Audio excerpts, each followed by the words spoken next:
This kid seemed like your typical cold loner at school, but he was hiding a massive secret. Off the clock, he was known as the Reaper, taking down squads of top-tier hitmen. Now he is trapped in this teenage body, 16 years in the future. But in his past life, he was literally a human weapon. Ever since he was a little boy, he never even knew his parents. Growing up as a war orphan, this kid had it rough. And despite his age, it was either take out the enemy or get taken out himself. He picked up his first piece of steel before turning 10, kicking off his brutal combat training. The Syndicate molded him into a cold-blooded machine with flawless aim. That is how he earned the title of Reaper. But everything changed on a mission when he took a massive hit just to save a little girl. She could not have been older than 5, so he completely ignored his orders and screamed at her to run away. Sobbing, the tiny girl sprinted off. Honestly, it breaks your heart just watching it. Our guy just sat there on the ground as the Syndicate closed in. The boss, the exact same guy who trained him from day one, admitted he had created a total monster. He respected his skills, but rules are rules. Drawing his weapon, the boss asked for his last words. Without missing a beat, the Reaper just smirked and brushed it off like it was nothing, and then lights out. Fast forward 17 years, he wakes up in a teenager's body with one simple goal. You already know the drill. Cut to a wrecked city in Eastern Europe. A wounded guy sits all alone, completely wiped out and covered in red. His grip on his tool is still rock solid. Looks like he took a direct hit to the chest, and it looks pretty bad. But even with that nasty wound, he refuses to drop his piece. Out of nowhere, a little girl pops up right in front of him, begging him to please get out before she ends up gone too. After he gives her a serious warning, she finally turns around to run. She takes one last look over her shoulder as she leaves. Then the little girl sprints away from the scene as fast as her legs can carry her. Watching her safely get away, he just drops his head. But right at that very second, a pair of fancy dress shoes steps into view. Stepping out from the shadows, a guy rocking a trench coat slowly walks up to him. And he is not alone. A whole squad of armed goons steps up, completely locking down the area. Staring down at our guy, the squad leader just drops one name, Nitsaid. Standing right over him, the boss realizes he really is the monster. From all those crazy rumors. He looks around totally shocked, unable to believe one guy pulled all this off. The camera pans out, showing dozens of guys out cold on the floor. And the wildest part, he took every single one of them down by himself. Shaking his head, the boss tells him it is game over, mocking him for throwing his life away over some stupid emotion. Aiming right at his head, the boss asks for his final words. But even staring down the barrel, our fallen hero just flashes a cocky grin. He shoots him a thumbs down, completely mocking him. Losing his cool, the boss readies his piece and tells him to rot in hell. Now jumping 17 years into the future, a bald thug swings a golf club, screaming at a group of teens. He barks at them, asking if they seriously think they can just back out now. Shaking with fear, one kid stammers that nobody told them the gig was going to be this sketchy. Right then, another goon smoking nearby just laughs and says that is a personal problem. Totally panicking, the two boys drop to their knees and beg, crying that there is no way this is a normal delivery job. Screaming in terror, the teen yells he refuses to pick up a hitman from an active scene. The bald dude snaps and smashes his golf club into the floor right by their faces. Glaring down at the kids, he growls that their only job is to drive the package and keep their mouths shut. Next thing you know, he pulls out a blade ready to slice the kid up right on the spot. But in a flash, his buddy grabs the bald guy's wrist, stopping the attack cold. The thug just stands there totally confused by this kid's crazy reflexes. The kid in the cap calmly tells them to chill out, saying he will do the run alone. He looks the boss in the eye, telling him to let his friend walk, taking the whole burden on himself. He throws a quick thumbs up to his buddy, silently, promising that he has it under control. Cut to the dark city streets at the drop-off point. Out of nowhere, a dude gets blasted by a shot that rips straight through the door. Realizing it is an ambush, one of the thugs screams at the boss to get down, but he's way too slow. And boom, he takes a direct hit to the head. The other 3 guys freeze up, totally stunned by what just happened. Hiding down on the floor, the boss figures out the hit came straight through the solid wall. Muttering that basic drywall will not stop. Heavy ammo like that, he gets ready to breach. The last 3 goons stare at their buddies out cold on the floor. Just then, our white-haired hero kicks the door off its hinges, storming in with his piece raised. Trying to fight back, one goon hurls an entire table right at him. But he does not even flinch, just watching the heavy wood fly at his face without taking a single step back. The last 3 goons line up their shots, but before they can even blink, he fires a single round that drops all 3 at once. Watching them hit the floor, he scoffs that they were way too loud to miss. He taps one final finisher just to be sure. Then his eyes drift over to a nearby table stacked with drinks. Job done, he casually dunks his smoking piece right into an ice bucket. After that, he scans the messy room, now totally trashed with knocked out guys. But hiding behind a pillar, a kid in a baseball cap is watching the whole thing, shaking like a leaf. Suddenly, the hitman whips around and marches straight at him, weapon drawn. Panicking, the kid throws his hands up and stammers, asking if he's the guy they call Dahlia-san. Hearing the name, the pro just asks if he's the getaway driver, flashing a nervous smile. The kid tips his hat and says, "Yeah, that's him."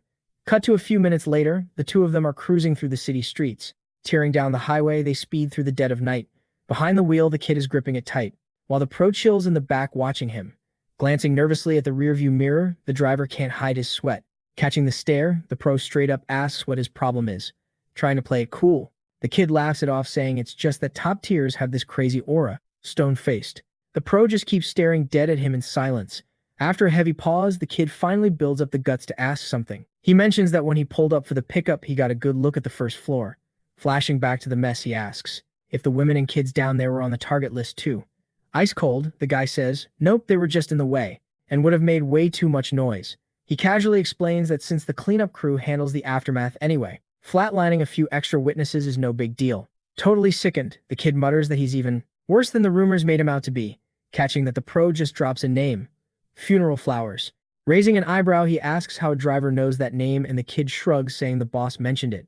He goes on to say, they're a top-tier hit squad using flower code names, and getting a delivery from them means game over. Grumbling that his boss has a serious big mouth, the pro looks seriously ticked off. But the driver keeps pushing it, completely ignoring that he just stepped on a landmine. Nodding toward the nasty scar on the guy's face, the kid asks if he caught a blade to the cheek. He then wonders out loud, who on earth could actually be tough enough to land a hit on a funeral flower? Staring blankly at the road ahead, the pro stays totally quiet, completely ignoring the question. Feeling the air get crazy heavy, a cold sweat breaks out on the driver's neck, slowly rubbing his own scar. The pro finally speaks up, saying there used to be a certain guy in their squad. Diving into the story, he says this guy went by the codename Nightshade. In flower language, that means an invitation to the grave. Living up to the title, the dude was basically the Grim Reaper himself, but he was just stupid enough to actually go rogue and cross the syndicate, and in the end, the pro reveals that he was the one who put him in the dirt. Hearing the whole crazy story, the kid just nods, saying he gets it. Suddenly, the vibe drops to freezing. Jamming his piece right against the driver's head, the pro asks if that story was good enough to take to the afterlife. Looking totally lost, the kid stammers, asking what he means, absolutely terrified by the sudden switch-up. But the pro just rests his finger on the trigger, getting ready to pull it while explaining exactly why.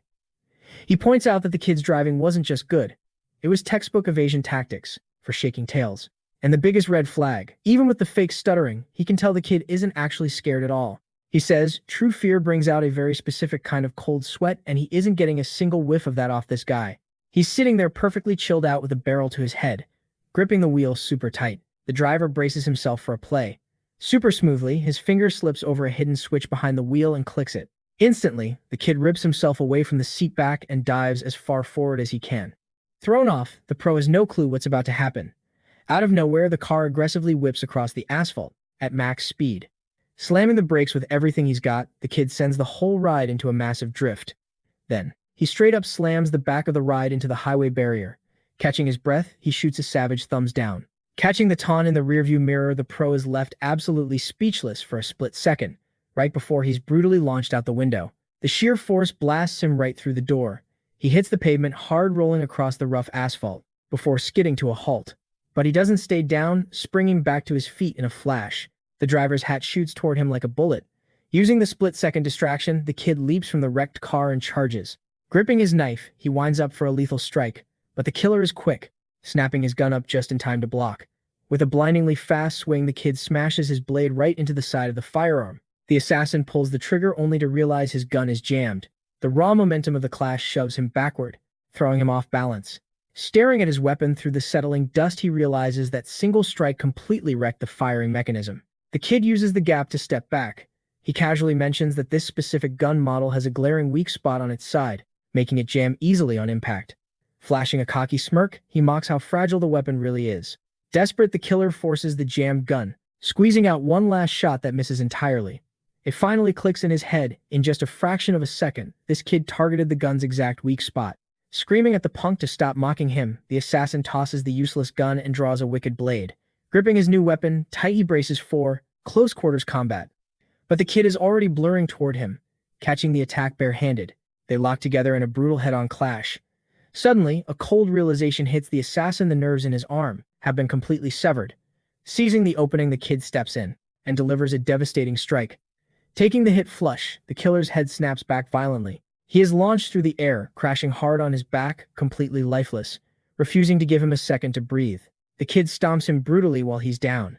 Sprawled out on the dirt, the assassin coughs up a mouthful of blood, realizing this isn't just normal blunt force trauma. With every single hit, it feels like his very nerves are melting away, from the inside out. The terrifying truth dawns on him. The feeling is exactly like deadly nightshade poison. Standing tall, over the broken body, the kid stares coldly at his prey. Gasping for air, the killer demands to know who the hell he is. But the kid just mocks him, calling him a weird scent freak. The second he hears that old nickname, the assassin's eyes widen in sheer horror. Grinning down at him, the boy asks if it finally clicked casually, adding that it's been way too long. Panicking, the assassin stammers that it's totally impossible. Laughing at his fear, the kid openly mocks the rumor that this loser actually killed him with his own two hands. He reminds the coward that he only showed up when he was already bleeding out. Shaking with dread, the killer screams that it's a lie, insisting he watched him die. The kid shrugs and admits he actually did die, but for some crazy reason, he just woke up alive again. Completely mind blown, the killer's brain short-circuits at the thought of a dead man coming back. He stutters that such crazy nonsense shouldn't even be possible. Completely ignoring his mental breakdown, the kid bends down and snatches his blade off the dirt. Gripping the hilt tight, he gets ready to end things. Trying to pull himself together, the assassin asks if he came all this way just for payback. The kid actually thinks about it, flashing back to a dark memory. The heartbreaking image of a stuffed bunny rabbit lying abandoned in the dirt flashes through his mind. Staring coldly, he promises that plain payback isn't enough. With ice in his veins, he swears he's going to burn their entire garden straight to ashes. Scoffing at the bold threat, the killer yells that a punk like him could never take down the whole organization.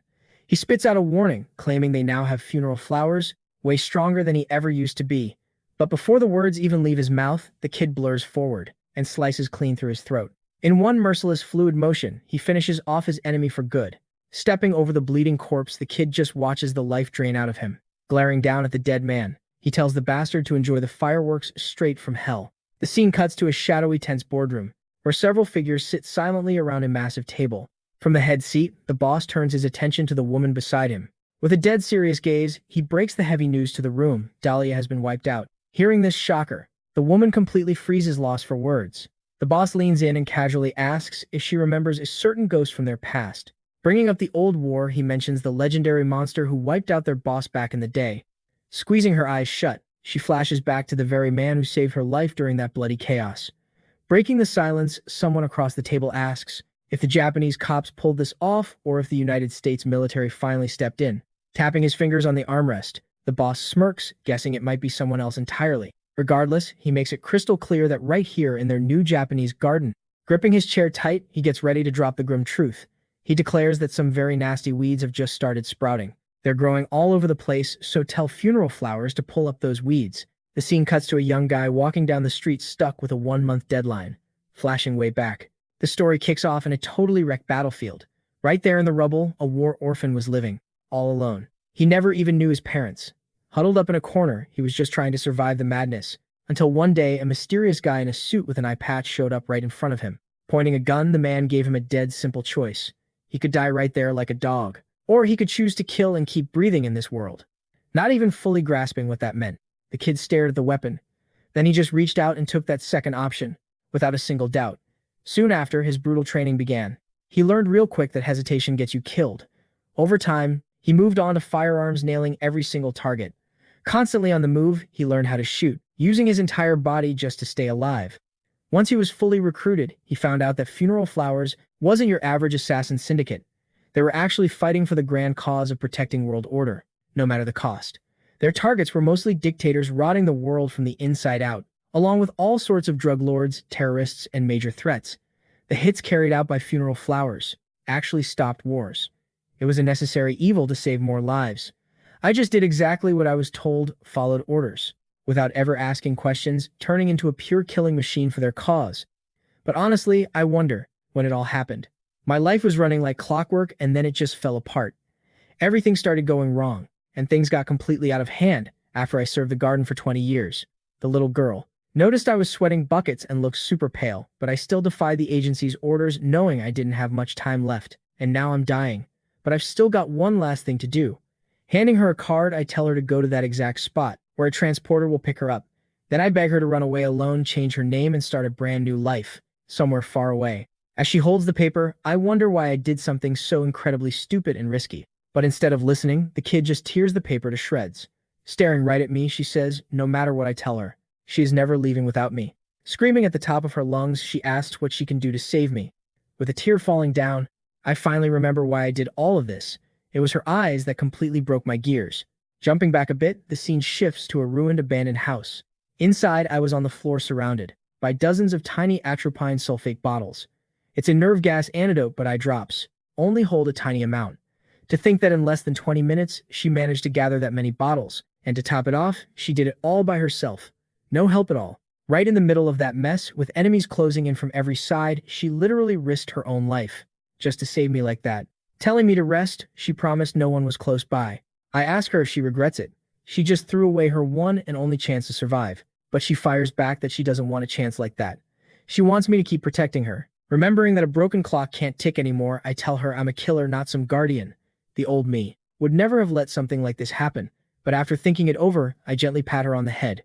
I can't die owing a debt to a little kid. Holding out my pinky finger, I finally make her a promise. I swear to watch over her until she finally gets her freedom. With a massive smile, she accepts my pinky promise. Hard cut back to the present. A girl yells out and winds up a massive punch, slamming right into her brother and sinking him deep into the mattress. Completely dazed, he wakes up and realizes it's already been 17 years since he died. Then his sister snaps that it's already 7:30 and he's going to be late for school. As he drags himself out of bed, he realizes he is somehow living the life of an ordinary student. Now standing, he calls out to his sister before she leaves the room. Looking back, she points out he's been acting super weird ever since he fell down the stairs and hit his head. Then she complains that he came home late yesterday and his clothes reeked of smoke. Flashing back to last night, we see him torching a car to destroy the evidence. Still suspicious, she asks if by any chance he isn't hanging out with a bad crowd. Panicking, he throws together a lame excuse claiming he was just at a buddy's barbecue. But she sees right through the lie, reminding him that he absolutely hates veggies. He fires back that his taste buds just changed. Scrambling to explain, he claims that hitting his head must have rewired his brain and shifted his cravings. Sticking to the excuse, he points a finger up, trying his best to look totally convincing, even though he barely buys the story himself. His sister just rolls her eyes and tells him to hurry downstairs for breakfast. As she walks out, he lets out a huge sigh of relief, thinking about how sharp that girl really is. Getting out of bed, he realizes he is actually pulling off a perfectly normal life. But there is one catch. Staring at the framed photo on the dresser, he admits that honestly none of this feels real just yet. He starts questioning why his own mind, which faded away 17 years ago, ended up inside this specific body. Picking up the family photo, he keeps wrapping his head around this bizarre setup, figuring out that he didn't exactly hijack this body out of nowhere, since the kid's memories and feelings are actually still alive inside him. It all kicked off 10 days ago, when the real owner of this body took a nasty spill down the stairs and completely blacked out the memory of what happened. He wonders if that hard hit to the head somehow triggered his past life memories to wake up. Snapping back to the present, his laptop suddenly chimes, pulling him right back to reality. Placing the picture frame back where it belongs, he decides it is time to handle something way more important. With a sharp, focused look in his eyes, he turns around to start his real work. Dropping into his desk chair, he slides on his headphones and gets busy on the computer.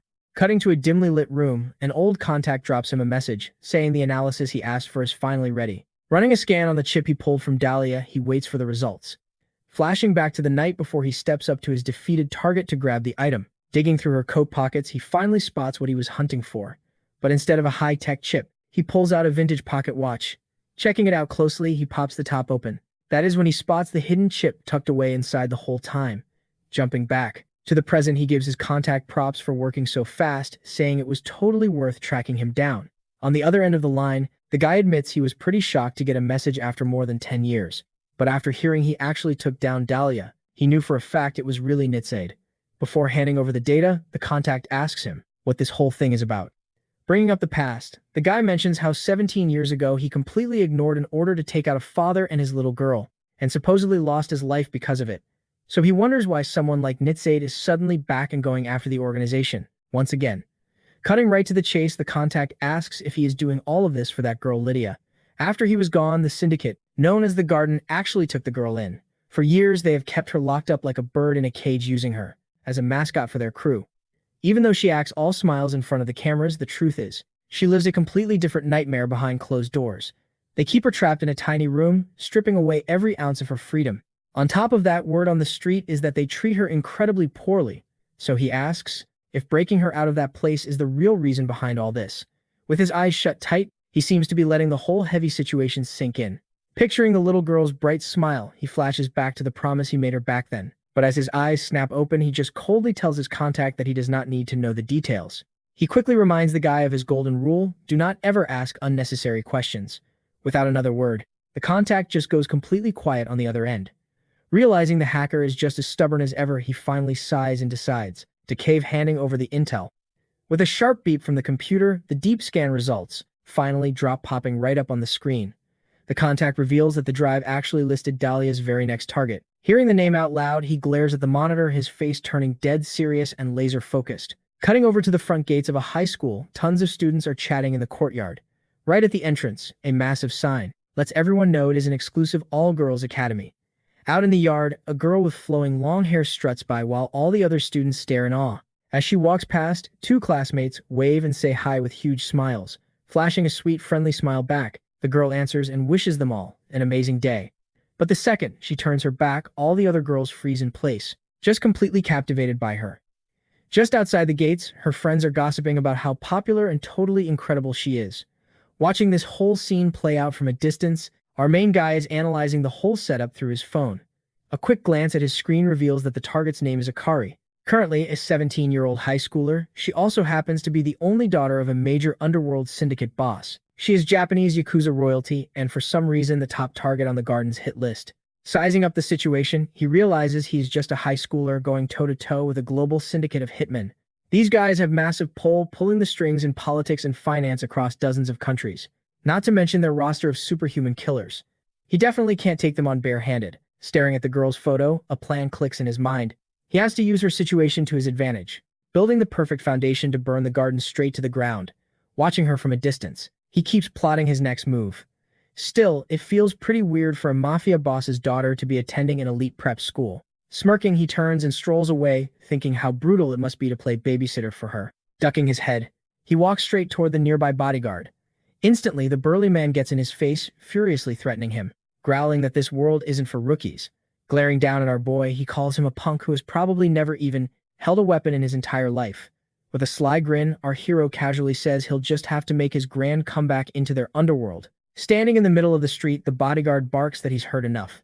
Rolling up his sleeves, he demands to know who the kid is working for and why he's tailing the young miss. Leaning casually to the side, the boy replies that he wasn't exactly stalking her. Clenching his fists, the guard snaps that he doesn't need a straight answer anyway. Dropping into a fighting stance, he roars that he'll beat the truth out of him. He lunges forward with a lightning-fast jab, but our boy dodges it by a hair. Slipping past the attack, he instantly recognizes the guy's style as pro boxing. Screaming in rage, the guard unleashes a wild flurry of punches. Hitting nothing but air, his eyes lock onto the kid with absolute fury. He stomps the pavement, gearing up for another charge. In a flash, our hero slides his foot back, perfectly controlling the distance. Without hesitating, the guard rushes in with a heavy straight punch, but this time, the kid just snatches his wrist midair dead, stopping the attack. Seizing the opening, he violently twists the big guy's arm, setting up a brutal counter. In one fluid motion, he closes in and grips his opponent by the throat, leaving the guard totally stunned. Tightening his grip, he executes a takedown that slams the massive guard into the dirt. With a heavy thud, he tosses the man aside, ending the fight in seconds.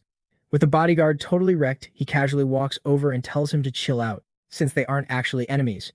Staring up at the teenager, the man is dead silent, completely at a loss for words, when suddenly a sharp voice orders him to freeze right there. Still pinned to the ground, the guard gasps out the young lady's name, totally shocked to see her standing right in the middle of the street. She watches the messy scene from a distance, keeping her guard up. With ice in her eyes, she admits she has no idea who he is, but coldly orders him to let Katagiri go. Seeing her fiery attitude, he smirks, pretty impressed by how gutsy she is. Keeping it friendly, he says he'll back off as long as she hears him out first. He then casually invites her out for tea, mentioning he's been dying to have a chat.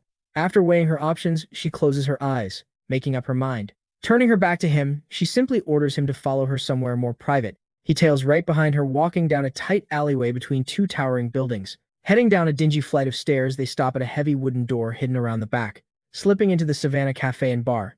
Finally, they grab a booth to talk business. Kicking back, he notes that it's a cozy spot, but maybe a bit too gritty for a high-class lady. The bruised guard snaps at him, calling him a punk, but the girl cuts him off, cutting straight to the chase. Gripping her teacup, she gears up for her first real question, taking a slow, tense sip. She flat out asks if he approached her for a specific reason. Leaning in, he calmly explains that he's not actually after her, but that a very dangerous hitman is currently hunting her down. The bombshell drops, leaving both of them in dead silence, completely rattled by the terrifying news. Not missing a beat, he bluntly adds that her bulky bodyguard won't stand a chance at protecting her from the Shoka. Totally lost, the girl frowns and asks what a Shoka even is. His eyes darken as he reveals they are elite master assassins, and not even an entire Yakuza army could survive a clash with them. Her face goes pale. With a dead serious stare, she turns to lock eyes with our protagonist. Leaning intensely across the table, she demands to know exactly who he is and what he actually knows. Instead of giving a straight answer, he just stares them down in utter silence. He then casually drops that he isn't exactly a friend, but rather the enemy of her enemy. Flashing a cocky grin, he offers to wipe out the Shoka for her, on one condition. He gets to crash at her estate for a while. Furious at the absolute nerve of this kid, the guard violently shoots up from his seat. With an ice-cold glare, he warns, "I wouldn't do that if I were you." Sitting at the table, he unleashes a heavy killer intent that instantly paralyzes the entire room. Crushed by the intense pressure, the guard completely freezes up, stumbling a step back. Totally shaken by the vibe, he slumps back down into his seat. Gathering her cool, the girl demands to know why she should trust a word he says. He drops a bombshell. Just the other day in Yokohama, 3 executives and their business partners were wiped out. Digging deeper, he explains, the Choka assassins were behind the hit. Highly suspicious, the guard points out that the incident never even made the local news. Tapping his head, the guy explains the media was completely muzzled. He then reveals that the hitman who slaughtered everyone was a Choka assassin, going by the codename Dahlia. Absolutely floored, the guard screams, asking how the hell he knows all that top-secret intel. Casually tossing a pistol onto the table, the guy drops the mic. He's the one who flat-out eliminated Dahlia. He dares them to run a ballistics test, guaranteeing the bullets will be a dead match. On top of that, he mentions he personally took out the cleanup crew sent to trash the bodies. Pointing at the weapon, the guard argues that the gun on the table wasn't the one used to drop the 3 executives. With a cocky smirk, he asks if the guard seriously thinks he'd go through all that trouble if his real target was the young miss. Locking eyes with the guy, the young miss carefully weighs the entire situation. After a tense silence, she stands up and says, fine, she'll buy his story. She announces they are heading back to the estate, ordering Katagiri to pull the car around. Cut to sunset. The shot reveals the grand entrance of a massive traditional mansion. Inside one of the rooms, the girl and the guard wait in heavy silence for a moment. Turning to her, the guard throws a fit totally against letting a shady bastard like him step foot in their home. But right on cue, the guy just strolls into the room like he owns the place. Looking around, he points to the second-floor hallway, casually asking if the ceramic piece up there is legit. When she confirms it is, the guard totally loses it, screaming to know who the hell gave him permission to wander around. Completely ignoring the tantrum, he starts breaking down their entire security grid. 1 guard at the front gate, 2 patrol teams roaming around, plus another guy glued to the screens in the monitor room. Absolutely mind blown, the guard can't believe what he's hearing. Smirking, the guy says, it's cute, he's wearing a bulletproof vest, but given its low grade, it's basically just a lucky charm. Deeply impressed, the girl is stunned that in just a few short minutes, he mapped out their entire defense, warning them that the killers hunting her down aren't your average street thugs. He orders her to clear everyone out of the house immediately. Cut to a dark, damp tunnel, where a terrified rat scurries away. Suddenly, a sharp high heel stomps the ground, echoing through the shadows. A mysterious figure, rocking a long white braid, starts strutting forward. Flashing a wicked smirk, the woman pulls out a deadly blade, gearing up for the strike. Giving it to them straight, he warns them again that the incoming enemies are on a whole other level. But the guard barks back, demanding to know why the hell they should listen to him. The guy bluntly explains that regular guards are completely useless against the funeral flowers and they'll just end up dying for nothing. Furious, the guard grabs him by the collar, snarling that his men put their lives on the line for her. But the girl cuts him off, commanding him to follow the guy's orders. Flashing a soft smile, she simply asks him to please just do as he's told. Backed into a corner, the guard bites the bullet and steps out to get the job done. Outside, he orders his entire squad to shut their mouths and listen up, because it's a direct order from the boss. Later, sitting on the floor, he reports that he sent everyone home exactly as instructed. But glaring daggers at him, he warns the guy not to push it just because the young miss gave him a free pass. Looking at the girl, the guy admits he didn't expect her to play along so easily. She explains that if real pro killers were knocking at their door, she knew perfectly well that standard bodyguards wouldn't stand a chance. Dropping the friendly act, she states that when you're dealing with a ruthless assassin, it's best to let another assassin handle the dirty work. Caught off guard, he asks what makes her so sure he's a killer. Locking eyes with him, she simply says it's because she's crossed paths with a true murderer before. She reveals that the dead-eyed look he had when pinning Katagiri down was exactly the same as that killer's. Eyes that are completely detached from the past and the future, locked only onto the present.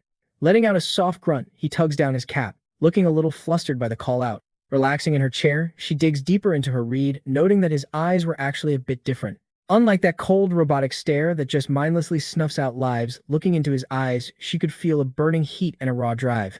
A deep-rooted hatred for something, and the absolute willpower to crush his goal no matter the cost, as her reflection shines in his eyes. Looking right into his eyes, he totally gets what she's trying to say. That's why she tells him she's putting all her faith in him to fix this mess. He nods, telling her he hears her loud and clear. Then he brings up the killer, the one who had the exact same eyes as he does. She drops a massive bombshell. That was the woman who murdered her father, the former boss of the assassin syndicate. Reliving the nightmare, she admits she saw the whole thing happen right in front of her. Curious, he asks her what this woman was like and how she moved. She describes the killer as a classy lady wearing a gentle smile. She says the woman just walked right up to her dad, like she was just dropping by to see an old friend.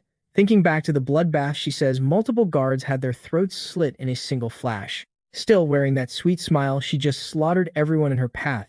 Wielding her blade, she ruthlessly shredded through her father's bodyguards. Cutting her off, he tells her to hold up a second.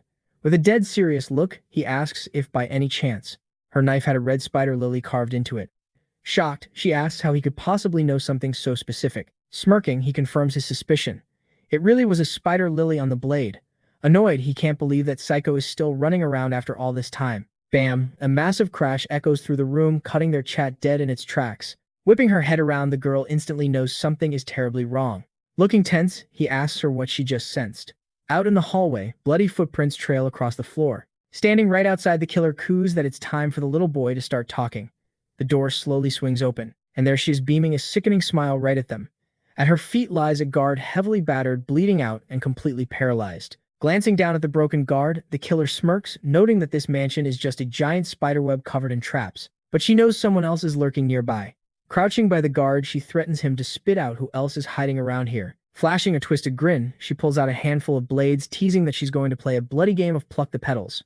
Horrified, the guard can only choke out a painful groan. Leaning in real close, she whispers, "Got anything you want to tell me?" But right then, someone kicks the nearby wall, grabbing her attention while screaming the young miss's name. She blinks in surprise as the girl charges at her with a sword. Eyes burning with resolve, the girl goes for a direct lethal strike. Drained from the explosive attack, the girl gasps for air, panting heavily to recover her breath. Bleeding on the floor, the guard screams at her to run away, terrified she's going to get herself killed. But the killer, she effortlessly catches the heavy sword with her tiny dagger, stopping the slash dead in its tracks. Shocked by how easily she was blocked, the girl lets out an angry grunt.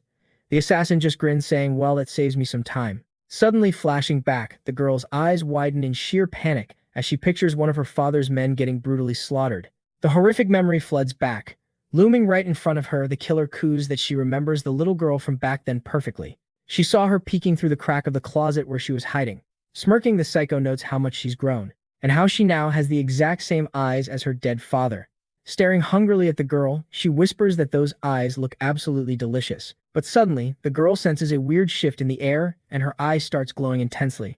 In a flash, the killer lunges, unleashing a furious flurry of slashes. Barely dodging the lethal combo, the girl scrambles back to create some distance. Still helpless on the floor, the guard watches the young miss fight, completely blown away by her skills.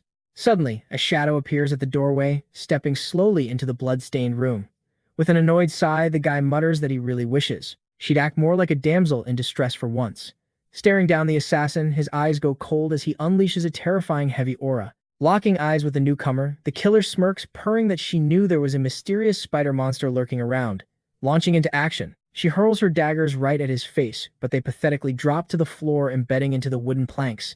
Without missing a beat, the psycho charges in with her main blade for a fatal stab. Expression completely blank, the guy just watches her rush him, not even flinching. Slowly stepping forward, he gets into a casual stance for the incoming clash. Taking this all in, the killer's polished steel blade reflects the motionless boy. The girl and the bleeding guard watch in absolute shock at how chillingly calm he is. With the trio on one side and the insane killer on the other, the tension in the room is thick enough to cut with a knife. Studying his stance, the assassin quickly realizes this brat is no ordinary kid.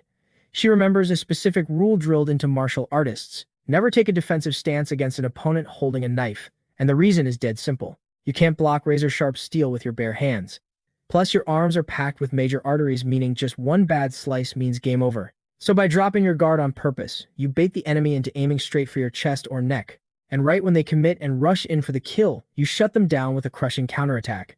That is the textbook move. Smirking to herself, she realizes that knowing the theory is one thing, but actually pulling it off is a whole different story. Just standing there completely wide open against a razor-sharp blade takes serious guts and skill. Catching onto the trap, she figures out he is definitely fishing for a counter, meaning she needs to tread carefully. But suddenly her eyes go wide in shock at a totally unexpected move. Two red threads shoot up from the ground, snagging her feet and locking her in place. Seizing the opening, the kid dashes forward and lands a lightning-fast strike on her leg. The impact sends her flying backward, totally wrecking her balance. They both leap back, putting a safe distance between them across the room. Smirking, he says he figured he could catch her off guard with that little trap. Genuinely impressed, she mentions he is one gutsy kid for making the first move, but she quickly realizes he landed a clean hit right on her peroneal nerve. Grinning, she says, it has been a long time since she last fought a silent user. That nerve is a major weak spot, and a solid strike can totally paralyze your movement. Smiling back, he tells her she really knows her stuff, but casually calls her an old lady. Pissed off, she snaps that between his silent and his trash talk, he reminds her of a really annoying guy. Flashing back to the past, she recalls how over 20 years ago she had retired from the front lines. Tossing a dagger onto the ground, she gets ready to kick off the training session. Then, she explains that this technique is not about brute strength, but about controlling the flow of the battle. Kneeling on the floor, the student watches his master's demonstration closely, but looking totally bored, he mentions that her words just are not clicking for him. Shifting into a fighting stance, he says fine, he will play along a little longer. With a fierce glare, he dashes forward and snatches the dagger off the floor in one smooth motion. He perfectly copies the technique instantly and holds the blade right at her throat. Smirking, he tells her to go ahead and teach him the next move, right now. Shocked to her core, she realizes this brat was an absolute monster who mastered her technique after seeing it just one time. The very next day, she quit her job as an instructor and jumped straight back into active duty. Like a flower of morning gripping her blade, she decided she needed to sharpen her skills in real combat all over again. Standing under the moonlight, she swore to perfect her true dance. Snapping back to the present, she glares at the kid with a fiery, renewed sense of determination. As they lock eyes, the room fills with heavy tension as they brace for the clash. Turning around, he casually mentions that honestly, he never really hated her that much. Totally clueless, the assassin just stares at him with a confused look on her face. Grinning, he adds that her advice about crushing the enemy's will before piercing their heart was actually pretty solid. Shocked by the taunt, she glares at him with pure boiling rage. Completely speechless, she can barely believe this kid is using her own words against her. In a flash, she charges in and unleashes a brutal barrage of direct strikes. In a fierce head-on clash, he manages to twist her arm. In that exact second, the kid crushes the assassin's elbow with insane force. Watching from a distance, the guard and the girl are completely blown away by the crazy scene. Disarming her, he forces her blade to drop to the floor way out of her reach. But in a lightning-fast move, she snatches the weapon right back up. Seizing the opening, she charges straight at him, blade in hand. Taking a shallow graze to his neck, he barely manages to back away from her. Screaming in pain and absolute fury, the assassin unleashes a spinning slash through the air. Leaping back, they both create a safe distance in the middle of the room. Recognizing her movement, he realizes she just used the Ivy technique, and she clearly has not lost her touch. That move is only possible because of a rare condition that gives her freakishly flexible tendons known as the Ivy. That is the signature trait that defines her as a deadly assassin. Gripping her blade, she gears up for the next strike. Now hyper-focused, she says the fact that he knows. Even that secret just proves he has to be Nixade. Smirking, he asks what she plans to do if he really is Nixade. Keeping quiet, the assassin just stares him down in silence for a moment. She thinks to herself that there is no logical way this kid could be Nixade, but her gut is screaming that the person standing right in front of her, oozing a terrifying aura, is gearing up for the final strike. He is the exact same monster she has been hunting this entire time. Dashing forward, she gets ready to unleash her true dance. Leaping high into the air, she brags that her dance is way more beautiful and faster than ever before. Gripping her blade, she invites the kid to witness her ultimate technique. Slashing through the air, she charges in with a rapid-fire flurry of attacks. Her blade catches the light as she unleashes her ultimate move, the Dance of Death. Watching from a distance, the girl and her guard are absolutely stunned by her blinding speed. Calling out to them, he warns the duo not to let their eyes be tricked by the blade's tricky path. Fists clenched tight, he actually deflects every single strike from the deadly mercenary. Utterly speechless, they realize this guy is parrying a razor-sharp blade with his bare hands. With an intense gaze, the girl can only watch the chaos unfold. Against all odds, he just keeps batting away the lethal strikes with his fists. Frustrated, he thinks to himself if he still had his original body, she wouldn't even lay a finger on him. Suddenly, something feels off and his eyes widen in shock. It hits him. Red spider lilies are packed with toxins. That's basic survival knowledge. Smirking, the hit woman tells him to chill, bragging that her special toxin only freezes the muscles. A vivid image flashes, a crimson flower being sliced apart, symbolizing the paralyzing effect taking hold. Screaming that she'll be the one to end him, she lunges forward with a furious storm of strikes. Stumbling, he can actually feel the toxin locking up his joints. Spotting her perfect opening, the attacker screams, now, and rushes in to finish the job. Moving like lightning, she breaks out of her spinning flurry, bringing her dance of death to a climax. Winding up for one flawless fatal thrust, she prepares to close the curtain on this fight. Going all in, she launches her ultimate strike straight at him. The blade connects right with his chest, and she mentally cheers her victory. Wearing a twisted smile, she gets ready to savor her win. But out of nowhere, he materializes right behind her, and winds up for a counter. Caught completely off guard, she lets out a confused scream, having no clue what just happened. In a flash, he blitzes right past her, leaving her entirely in the dust. With zero time to even blink. Eyes glowing an eerie crimson, Kei Kisaragi's overwhelming aura completely swallows Licorice. Grabbing her right by the throat, he hoists her into the air with just one hand, dangling the deadly attacker. Kei stares dead into her eyes. The crushing grip forces Licorice to cough up red, leaving her totally pinned.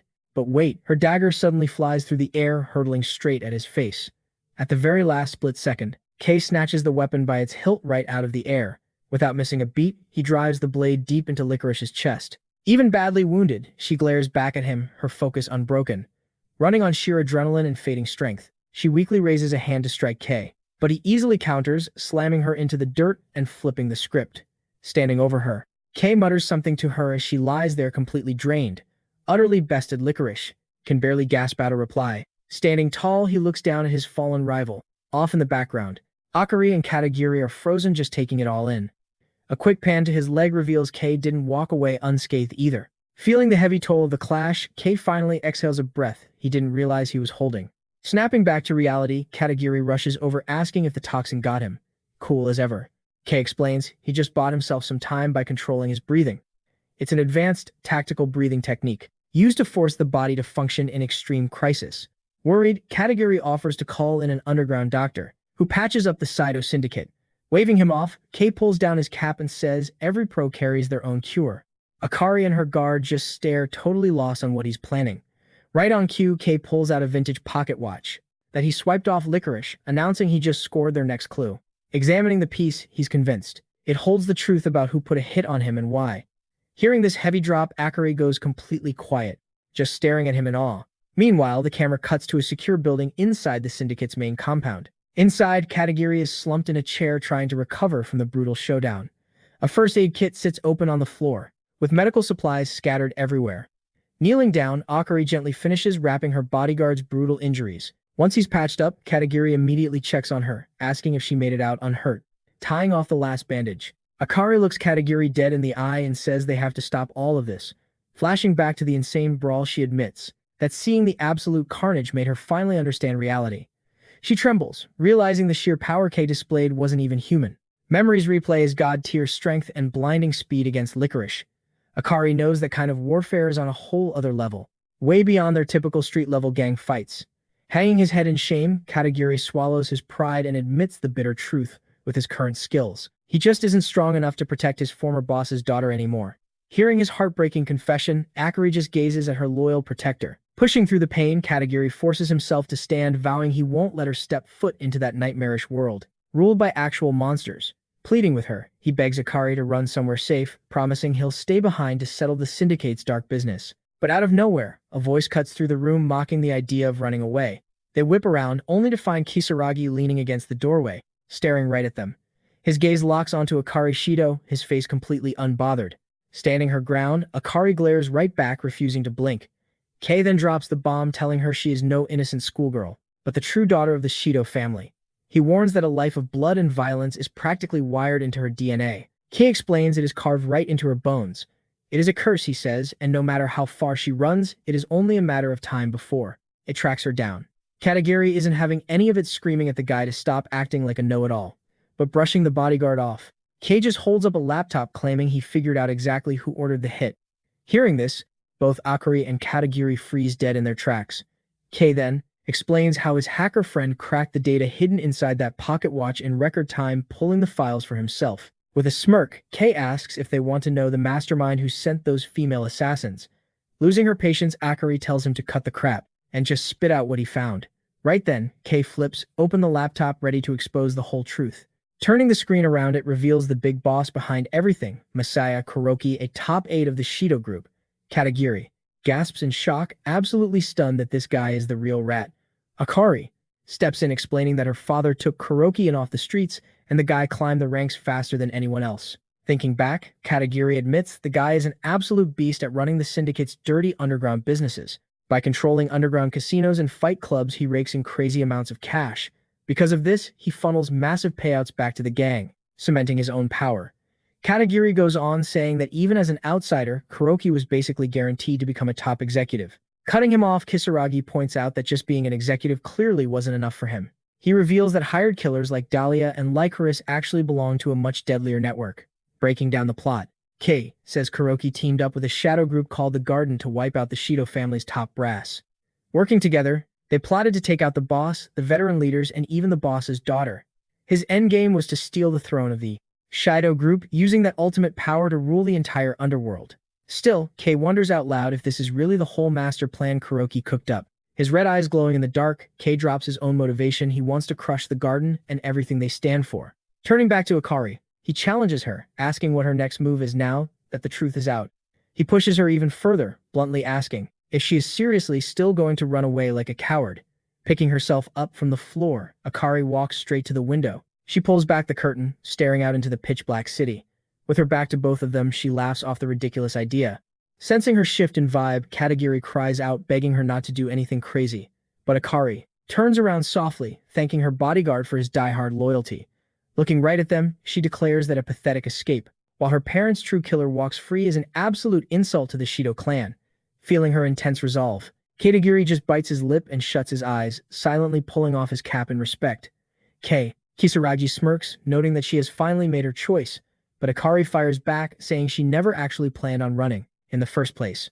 She openly admits that the massive wealth she inherited is built on dirty money and blood, but her voice rises as she swears she will never hand over the Shido legacy to a coward like Kuroki.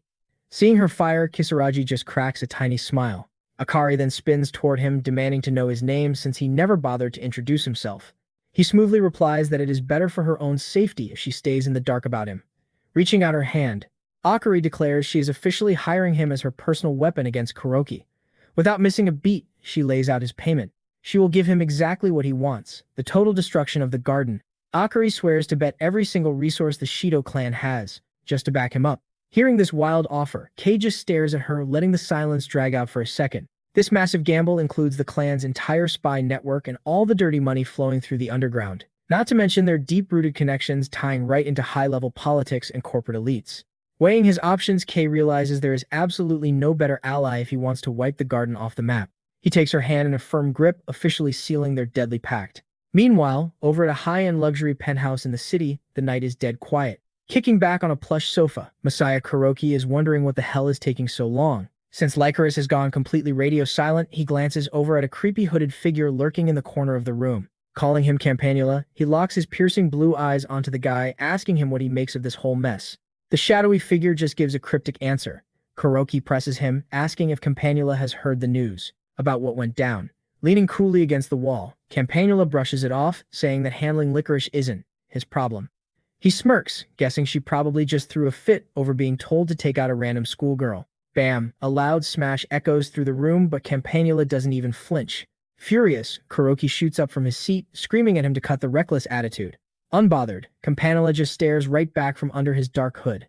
But before Masaya can spit out another word, the operative's cold voice cuts him off in a flash. In the blink of an eye, Campanula vanishes and reappears right in Masaya's face, pressing a hard strike against his throat. Feeling the cold steel against his skin, Kuroki freezes, completely terrified. He can't even process how the guy moved that fast. Glaring dead into his eyes, Campanula gives a chilling warning. Don't get it twisted, he snarls, reminding him they're only stepping in to serve the goals of the garden. He makes it crystal clear, the funeral flowers are nobody's pawns. Terrified, Kuroki stammers out a frantic apology. Satisfied, the operative pulls the blade back, leaving a tiny scratch on his throat. He whispers to watch his step next time. With the message delivered, the masked figure casually strolls away, leaving a shaking Kuroki all by himself in the dead silent room. Pacing a few steps back, Campanula leans against the wall again, quietly enjoying his client's panic. Touching his bleeding neck, Kuroki takes a deep breath, pulling himself together. He mutters that one high schooler breathing or not won't ruin the master plan. The camera then cuts to show that all the stubborn old-school bosses have already been permanently dealt with.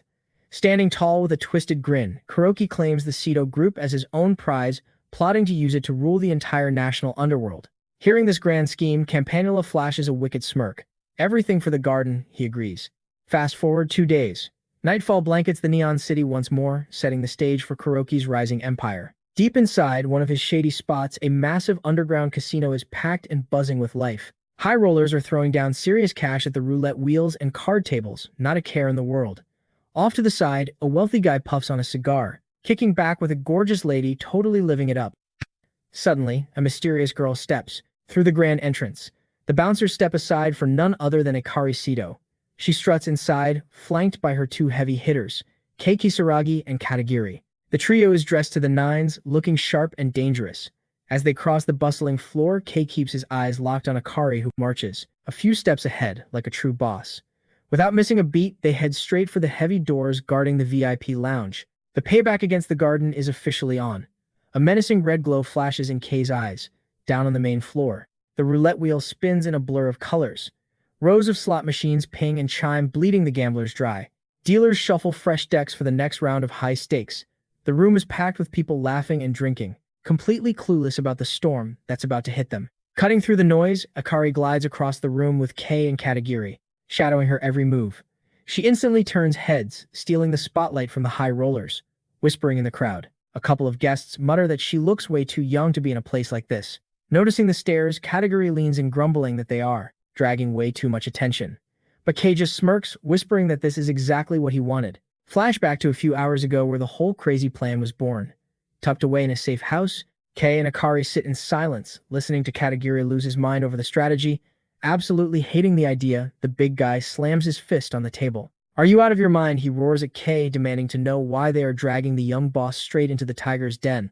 Pacing around, Katagiri argues that if they just needed to take out Kuroki, Kei could have easily handled the job solo. Calm and collected, Kei breaks it down. If he just wipes out the target, while Ikari cowers in the shadows, the whole syndicate would be left totally headless. Leaning forward, Kei warns that without a strong face leading the charge, the Seto family would rip itself apart in a civil war, leaving it easy pickings for rival gangs. The heavy truth finally sinks in. Knowing Kei is dead right, Katagiri grits his teeth, completely out of arguments. That's when Kei lays out the endgame. He tells them Ikari, the true heir, needs to walk right up and challenge that backstabbing Kuroki to his face. Doing this in public would prove to every single thug in the syndicate who the real boss is, forcing them to fall in line. Fired up by the speech, Ikari's eyes flare with absolute resolve. She's in. Turning to her muscle, she snaps an order at Katagiri to get on the phone with a spot called Maison Iris. "If I'm taking my throne," she declares, "I need a custom dress for the big night." Watching her step up, Kei hides a proud smile, loving how perfectly she's playing her part.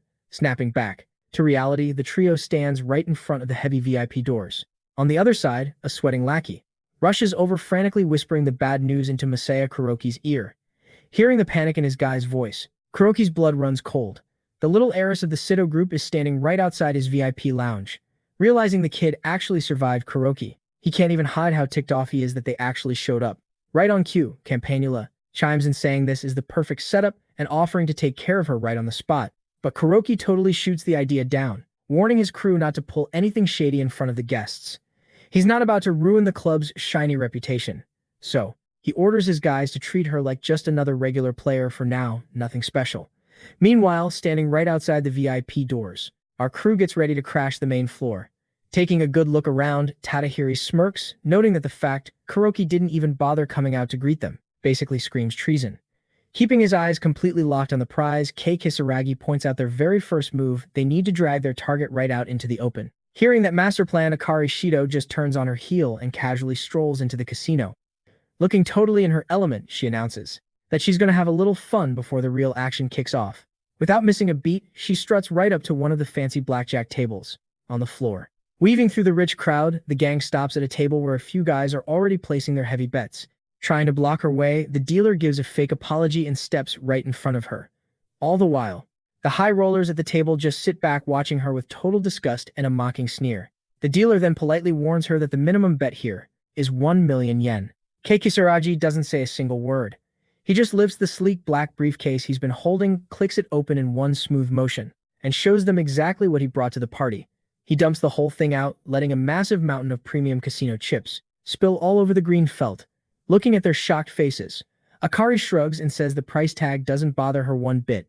She absolutely hates playing for spare change anyway. The dealer practically chokes on his apologies as she takes her sweet time sitting down, totally ready to dominate with the game. Finally, kicking off, the dealer nervously shuffles the deck for the opening round, giving her a forced wish for good luck. He slides the very first card straight over to Akari.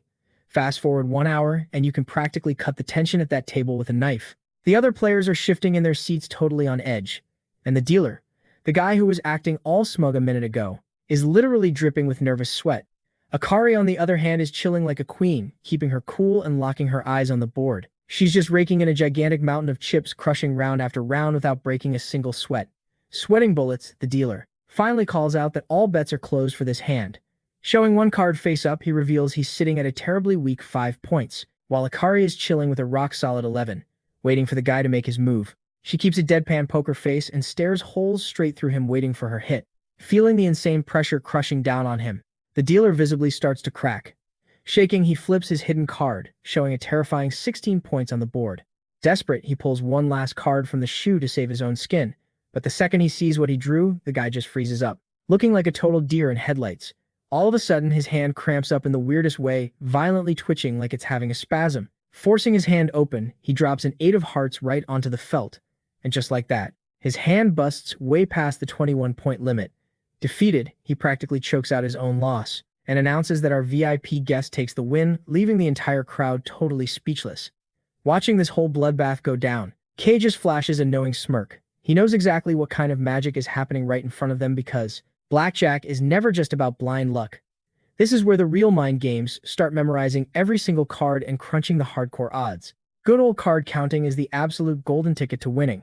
It's the exact same trick those legendary college kids used to wipe out Vegas for millions. But Kei, his brain works on a totally different frequency, leaving even those legendary nerds in the dust. Scanning every single card that hits the table, he's instantly running the math on whatever's left in the shoe. Catching the glare on his watch, Kei is secretly beaming all that juicy info straight over to Akari using tiny flashes of light. Running through a million different variables in his head, he hands her the perfect play every time. Honestly, it's just like plotting an assassination, figuring out a target's habits, mapping out every single sneaky infiltration route, and reading an active war zone. Compared to all that deadly stuff, tracking 312 cards across 6 decks is basically child's play for him. It's the kind of insane high-speed brain power only a true nightshade can pull off. Back at the bloodbath of a table, the dealer and the other guys are practically biting their nails over Akari's monster winning streak. Not even flinching, she just smiles and says she's barely warmed up, demanding he deal out the next hand. Completely losing his cool, the dealer breaks into a freezing cold sweat, terrified of what's coming. His knees are actually shaking under the table. He knows damn well that if he blows this one more time, it's going to cost him his life. Right then, one of the guys lurking near the table steps up and calls out Akari's name, making everyone jump. Slowly, turning to face him, Akari just gives him a look and says it's definitely been a minute since they crossed paths.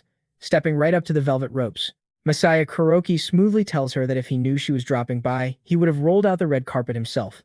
Flashing a wicked smile, he completely locks his eyes onto her. Standing right beside him, Katagiri scoffs, calling it the most obvious lie he has ever heard. Kuroki just ignores the comment.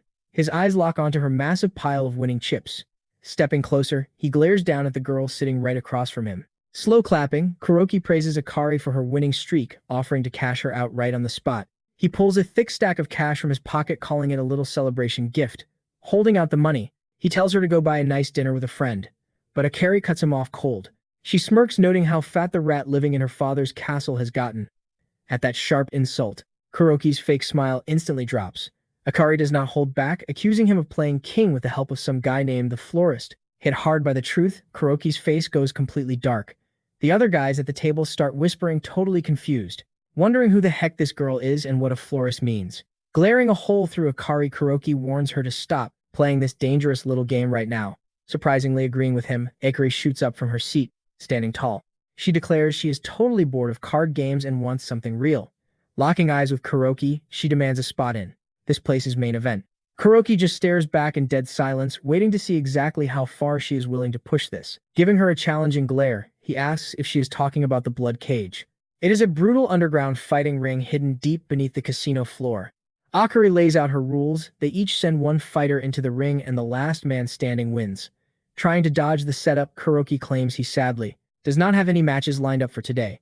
But Akari cuts him off, boldly declaring she will bet her entire inheritance on this single fight. In exchange, she demands Kuroki put the entire casino on the line. Completely shocked by the stakes, he realizes this is not just a game.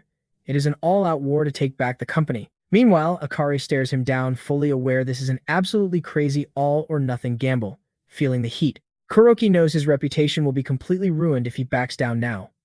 Flashing a wicked little smile, Akari taunts him, asking if he is really going to run away like a coward.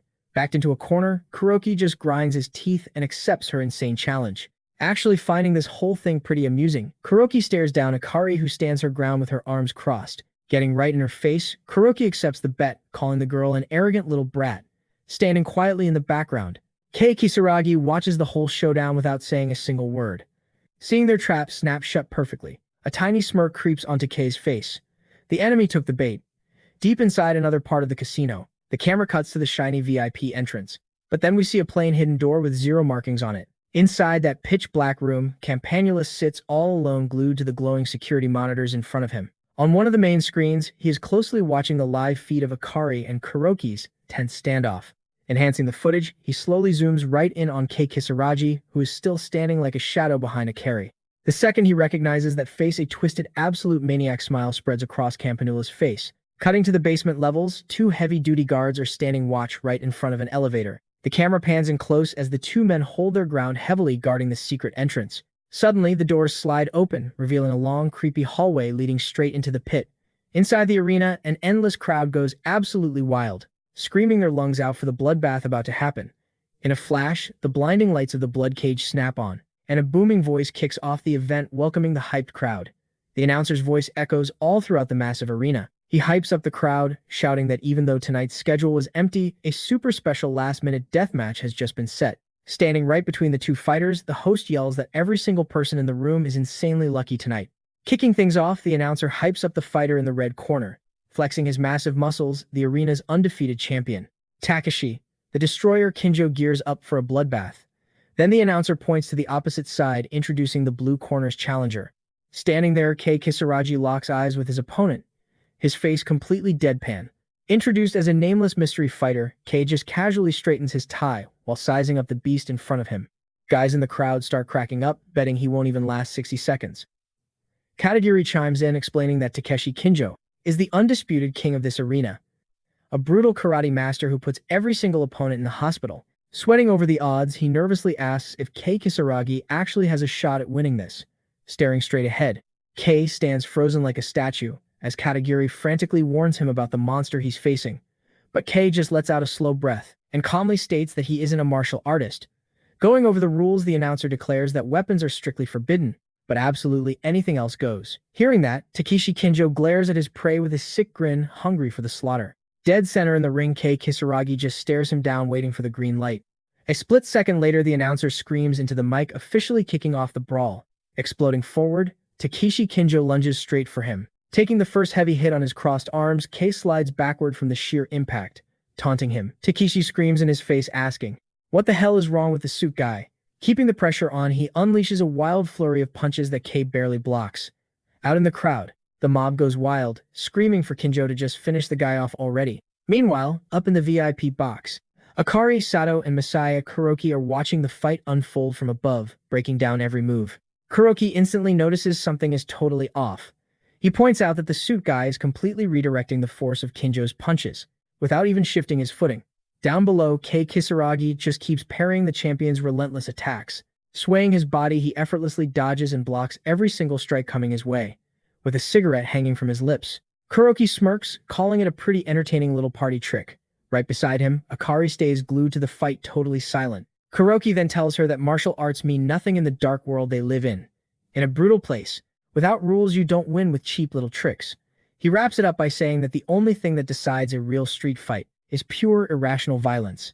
Finishing his thought, he glares at Akari, but her face doesn't show a single ounce of emotion. Grabbing her arm tight, he stops her from making any more threats. Sitting back down, Kuroki sneers that he'll have to teach her a harsh lesson once this fight is over. He adds that every good pet needs to be disciplined. Akari just sits there, stone-faced, as he takes a drag from his cigarette. Breaking the silence, she tells him it's an absolute joke, that he thinks he can put a leash on her. Looking dead into his eyes, she coldly states that a filthy stray dog just makes her sick.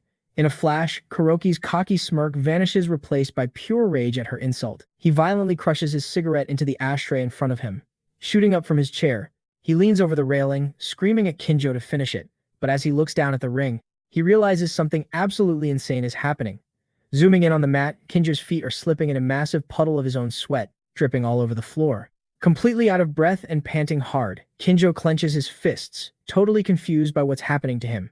On the flip side, Kei Kisaragi is still standing there, without a single scratch on him, just watching his opponent suffer. Watching the match closely, Katagiri realizes that Kinjo is the one completely gassed out, even though he's been the one attacking this whole time. Smirking, Kei Kisaragi asks him what's wrong, mocking the champ to see if he can even lift a finger anymore. Desperate and confused, Takeshi Kinjo tries to throw another punch, but he's way too slow. Launching himself forward, Kei Kisaragi delivers a brutal lightning-fast kick that lands flush. With that final strike, Kinjo is blasted to the ground, totally crushed by the savage. Sneak attack. Sprawled out in the middle of the ring, steam literally rises off his body from the sheer force of the impact. Out in the stands, the entire crowd is completely stunned, unable to process what they just witnessed. Even the announcer freezes up in pure shock, too speechless to even touch his mic. Inside the ring, the ref starts the final countdown, while Kei Kisaragi and Katagiri look down at the broken champion. Letting out a heavy sigh, Kei casually explains that if you want to take down a wild beast, you have to rip out its fangs first. Totally lost, Katagiri turns around to respond, but there's no one there. Suddenly, the announcer's body drops like a sack of bricks, knocked out cold by an unseen strike. Panicking, Katagiri whips his head toward Kei Kisaragi, having zero clue what the hell is going on. Out in the crowd, another guy collapses to the floor as a terrifying hooded figure rises up behind him. Terrified, one of the guests sees a thick cloud of black smoke creeping toward him. In a flash, the dark smoke completely swallows him and his friends. Totally clueless about what's going down, the crowd is left wondering what on earth is happening. Out there, completely lost. Strolling right through the fallen bodies, Campanula makes his way through the audience, dropping everyone in his path. With one quick strike, he nails another guest, sending them crashing to the floor, out cold. Standing tall on a pile of unconscious bodies, Campanula gears up to face his next target. Leaving a trail of pure destruction, he knocks out everyone in sight, scattering bodies all over the floor. With a deadpan look, Kei mentions that this casino doesn't seem very welcoming to its guests. Not even flinching, Kei asks him what exactly he thinks he's doing here. Flashing a smirk, Campanula says he's the one bringing the curtain down on this little show. Taking a seat on the ring's barricade, he goes on to explain his role in all this. He says he can't have random actors improvising and ruining the script they set up. Hearing that, Kei Kisaragi just stares him down, totally clueless about what script he's talking about. Campanula then explains that if Akari's team takes the win, all the hard work they've done so far goes right down the drain. Right then, the camera pans to the ring, showing Kinjo knocked out, exactly how Kei Kisaragi planned it. With a grin, Campanula says he'll just have to make it look like this fight never even happened. From a distance, Messiah Kuroki gives a slight nod and says he'll leave everything to him. Turning back to Kei, Campanula apologizes but says he has to crash the party. Charging right at Campanula, Kei throws a massive high kick his way. Catching the attack, Campanula instantly reads it as a lethal strike, aimed straight for his artery. Right there, Campanula tags him as a silent user and asks what his style is. As a traditional martial art from Southeast Asia, Silat is famous for being incredibly effective in actual combat. There are hundreds of different styles. Some focus on close-quarters combat, while others specialize in using blades in their movements, and there are even those strictly focused on knife techniques and joint locks. Back to the brawl, Kei Kisaragi's eyes glow a fierce red, ready to counter. Moving at a crazy speed, he starts blocking Campanula's rapid-fire combo. Seeing his attacks deflected, Campanula locks eyes with Kei. Using his bare hands, Kei Kisaragi manages to catch another direct hit, but Campanula switches things up and lands a nasty strike that sends him flying backwards. blasted by the heavy impact. His body is thrown hard across the ring. Slamming one hand into the ground, he manages to break his fall, blood dripping down his face. Kisaragi gets back on his feet, glaring at his opponent once more. Watching this go down, Katagiri is absolutely stunned that Campanula floored K with just one hit. Up in the VIP box, Masaya Kuroki smiles like he won the lottery while Akari Shido watches the whole mess very closely. Showing off superhuman speed and power, Key's eyes flare red. From down on the floor, he asks if his opponent happens to be a member of the Funeral Flowers. Confirming his suspicion, the kid introduces himself as Campanula, the Flower of Gratitude. In that exact moment, the image of a purple flower flashes, symbolizing his rank in the syndicate. Clapping his hands together, Campanula thanks him for providing such a fun game at the end of a super boring job. Meanwhile, Kei Kisaragi is still on the ground recovering from that heavy blow. But with a huge grin on his face, he replies that the pleasure is all his. Eyes shining bright, he says that if Campanula really is from the Funeral Flowers, he can crush him without holding back. After the trash talk, the two face off in the ring, surrounded by the knocked out guests. Seeing this crazy showdown, Katagiri just watches completely frozen in shock. Chilling in the VIP section, Masaya Kuroki just watches the chaos unfold down below. Standing over his fallen enemies, Kei stretches out as he locks onto his next opponent. Right then, the young Campanula steps into the center of the arena, with his hands casually stuffed in his hoodie pockets. Feeling the heavy shift in the atmosphere, Kei Kisaragi carefully scans his new enemy. With the champion Takeshi, Kinjo already defeated at their feet, Campanula stares Kei down from across the floor. Then Campanula smirks and taunts Kei, asking if he's just going to stand there all day. Without waiting for an answer, he launches himself forward with insane speed. Seeing how incredibly fast he moves, Kei Kisaragi braces for the incoming impact. In the blink of an eye, Campanula is already right in his face, winding up for a direct hit, but Kei manages to block the strike at the very last second, sparking a brutal exchange of blows. Mid-fight, he stays hyper-focused on Campanula's moves to read his pattern. Finding a tiny opening, Campanula throws another lightning-fast punch at his face. Tilting his head to the side, Kei Kisaragi dodges the attack by a hair. As the brawl rages on, Kei Kisaragi weaves past another punch while breaking down Campanula's technique. In that moment, the image of the old assassin, Licorice, flashes through his mind for just a split second. Snapping back to the fight, Campanula goes on the offensive again with another direct strike. But this time, Kei Kisaragi shuts it down, catching his opponent's fist dead in its tracks. Feeling his arm go completely numb, Campanula stumbles back, totally caught off guard by what just happened. As the guy backs away, Kei just stands there locked in his stance, keeping a close watch. Taking it all in from the balcony, Katagiri is convinced that Kei has the upper hand. Down in the pit, Campanula realizes Kei targeted a nerve in his arm with a pinpoint strike. Flashing back to an earlier clash, it clicks. This is the exact same move, used to pop his shoulder out of its socket. The camera shows how Kei used a specific bone in his wrist to land that surgical hit. Piecing it all together, Campanula finally wonders out loud if he is facing the legendary death method. Hearing that name drop, Kei just smirks, confirming he knows exactly what that fighting style is. We then see a flashback of an old master from a wiped-out assassin clan. Right after that, the silhouette of a man turns his back, standing as the very last heir to this deadly art. Cutting the chatter, Kei stomps hard on the ground, geared up for his next move. Charging in full throttle, Kei launches a brutal front kick straight at Campanula. With a cocky little smirk, Campanula just watches the kick come flying in. But at the very last second, he casually raises his arm, tanking the heavy blow right on his forearm. Seeing this, Kei's eyes shoot wide open in shock. Catching his reaction, Campanula points at him with a grin. Without missing a beat, Kei braces for another round. But Campanula is already moving, weaving through every single strike, moving so fast he leaves afterimages behind. He dodges with wild, fluid grace. Even while swinging at air, Kei never takes his eyes off the guy. The golden rule of fighting is reading your opponent to predict their next move. By tracking their eyes and center of gravity, you can see the strike before it happens. That is the only way to dodge attacks that happen in split seconds. But watching Campanula up close, Kei realizes he is completely breaking the rules. He literally waits to see Kei's fist coming right at his face, and only then does he dodge. It hits Kei like a truck. Campanula is dodging on pure reaction time alone. With a lightning-fast motion, Campanula slams into Kei, sending him flying backward. Tumbling headfirst, Kei scrambles in midair. Campanula doesn't hesitate, and winds up for a brutal frontal smash. The insane force of the blow blasts Kei straight into the arena wall. Watching the chaos unfold, Katagiri jumps out of his seat. At the exact same time, the woman sitting next to Kuroki leaps to her feet, but Masaya Kuroki throws his arm out, holding her back. Sprawled out on the ground, Kei Kisaragi struggles to find the strength to get up. Taking it all in Masaya, Kuroki cracks a wicked smile. and brings up the little bet they made. Down the hall, Akari Shido glares daggers at him from her VIP room. Staring him down, she warns him he better be ready for the fallout. Meanwhile, back in the blood and dust of the arena, Kei plants his hand firmly on the floor and pushes himself up. Through the pain, he finally stands tall right in front of his opponent. Cracking his neck, he emerges from the dust cloud looking dead serious.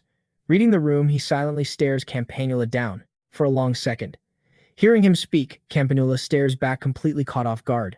Right after that, he throws his arms up and admits his body is actually built different, diving into the details. He drops a bombshell, some crazy medical treatment permanently mutated his nervous system. Because of that, his nerves are practically made of steel compared to a normal guy.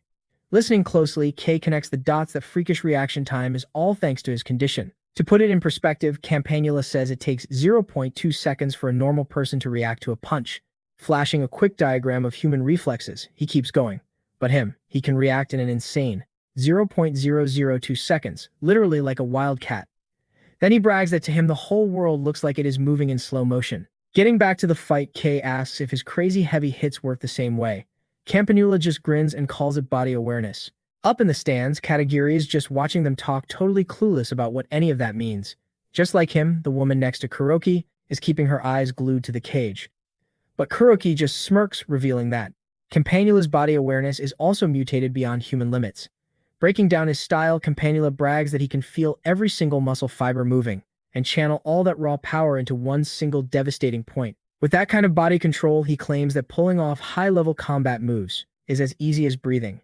Wrapping up his little villain speech, Campanula flips his hood up and starts trash-talking Dahlia and Lycoris. He mocks them, saying all their years of hardcore training were completely useless compared to his raw natural talent.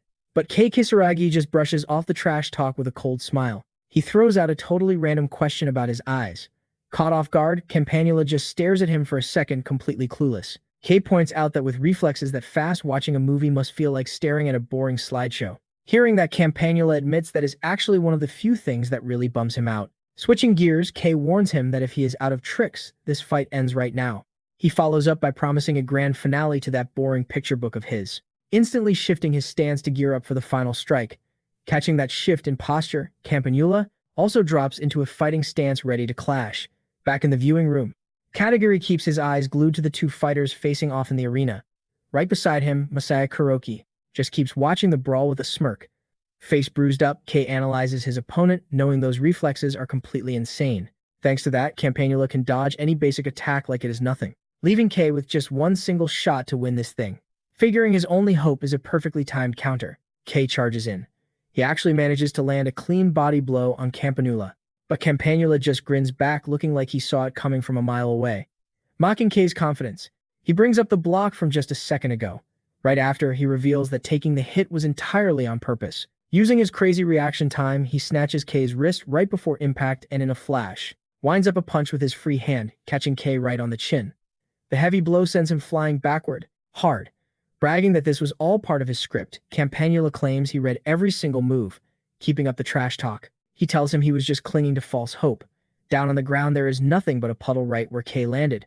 Taking advantage of the opening, Campanula lifts his foot ready to deliver the finishing stomp. Frozen in place, Kei just watches his opponent close in for the kill. Smug Campanula dares him to try another counterattack, warning him that it would be his absolute end.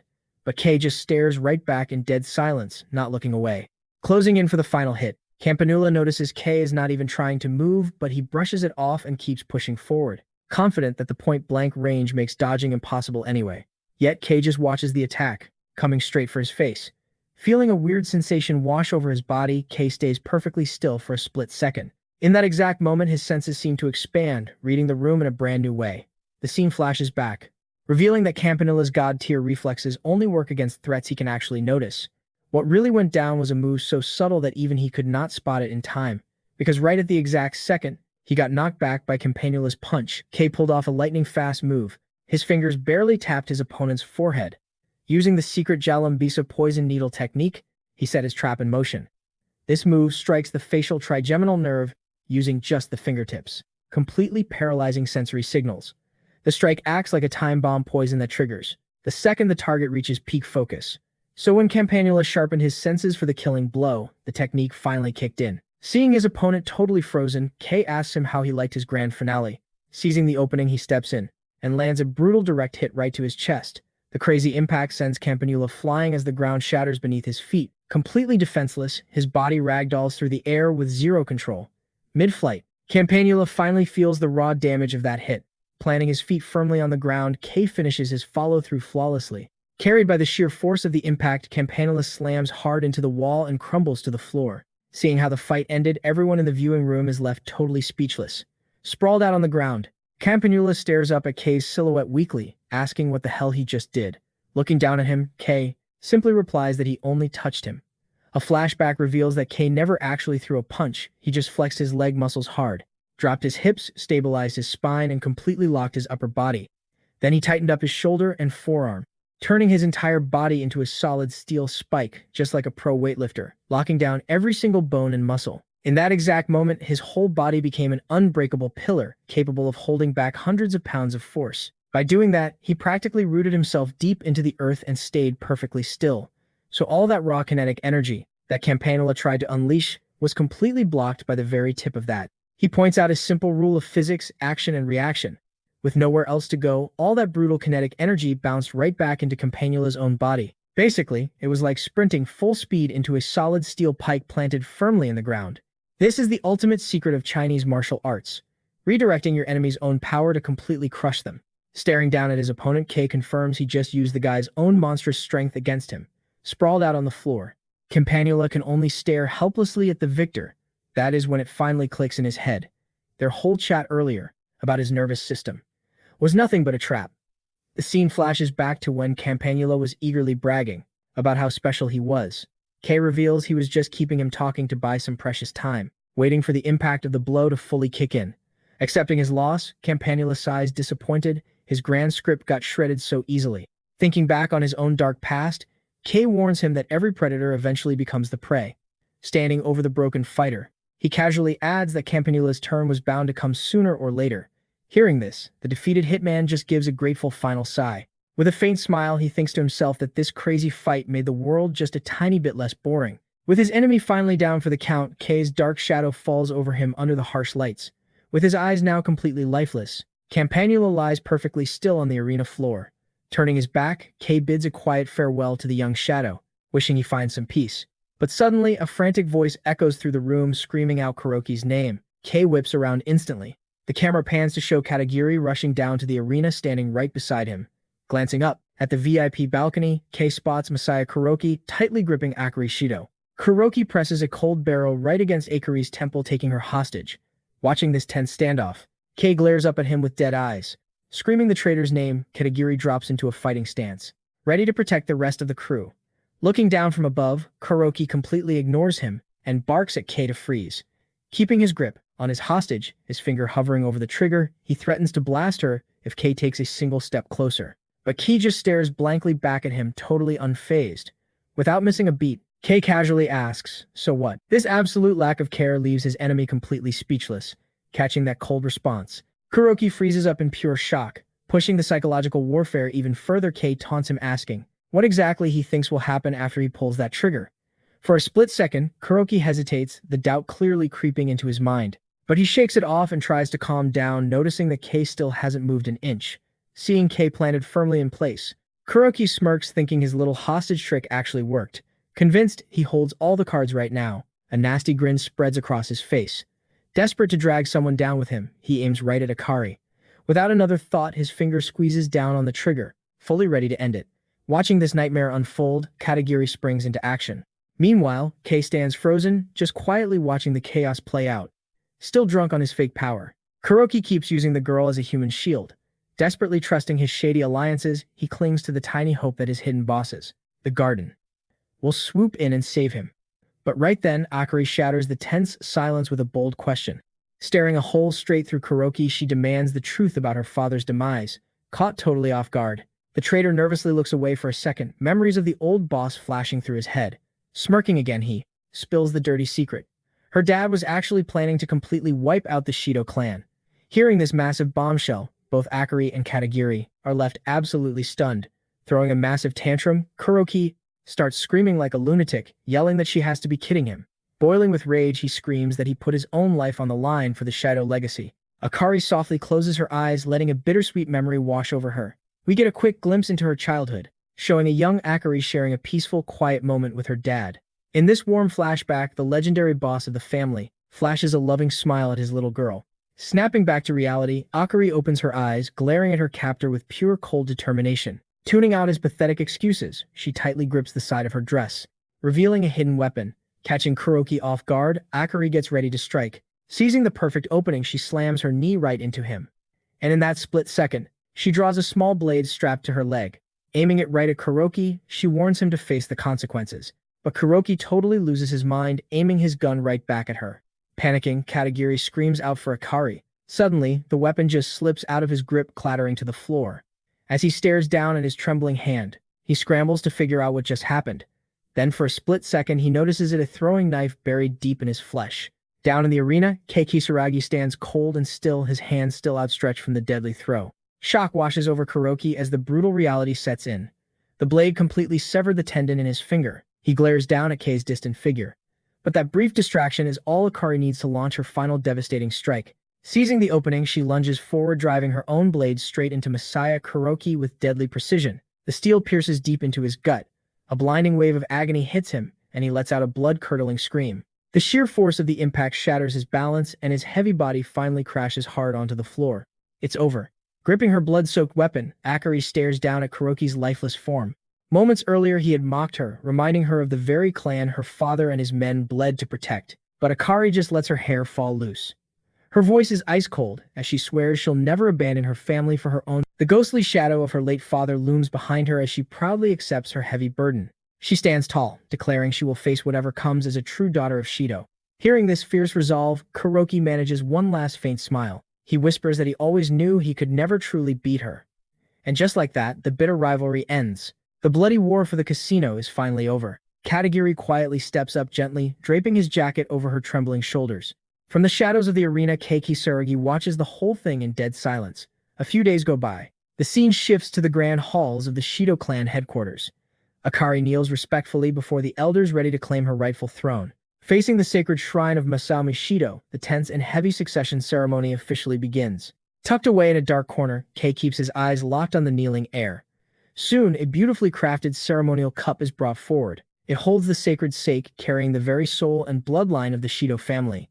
Katagiri holds it up, warning her that her true grit is about to be tested. He looks her in the eye and tells her to drink it all in one single gulp if she's truly ready. Carefully, the heavy cup is placed into her waiting hands. Gripping the cold porcelain, she takes a deep breath, preparing to seal her fate and bind herself to the underworld. The room is dead silent. Every single mobster in the room is watching her like a hawk, waiting for her next move. Across the massive hall, the high-ranking bosses hold their breath, witnessing history unfold. Without a single ounce of hesitation, Akari raises the cup to her lips, ready to down the bitter liquid. She drains it completely as 100 pairs of eyes stare her down, witnessing her fierce resolve. A wave of silent respect washes over the hardened criminals. The ritual is complete.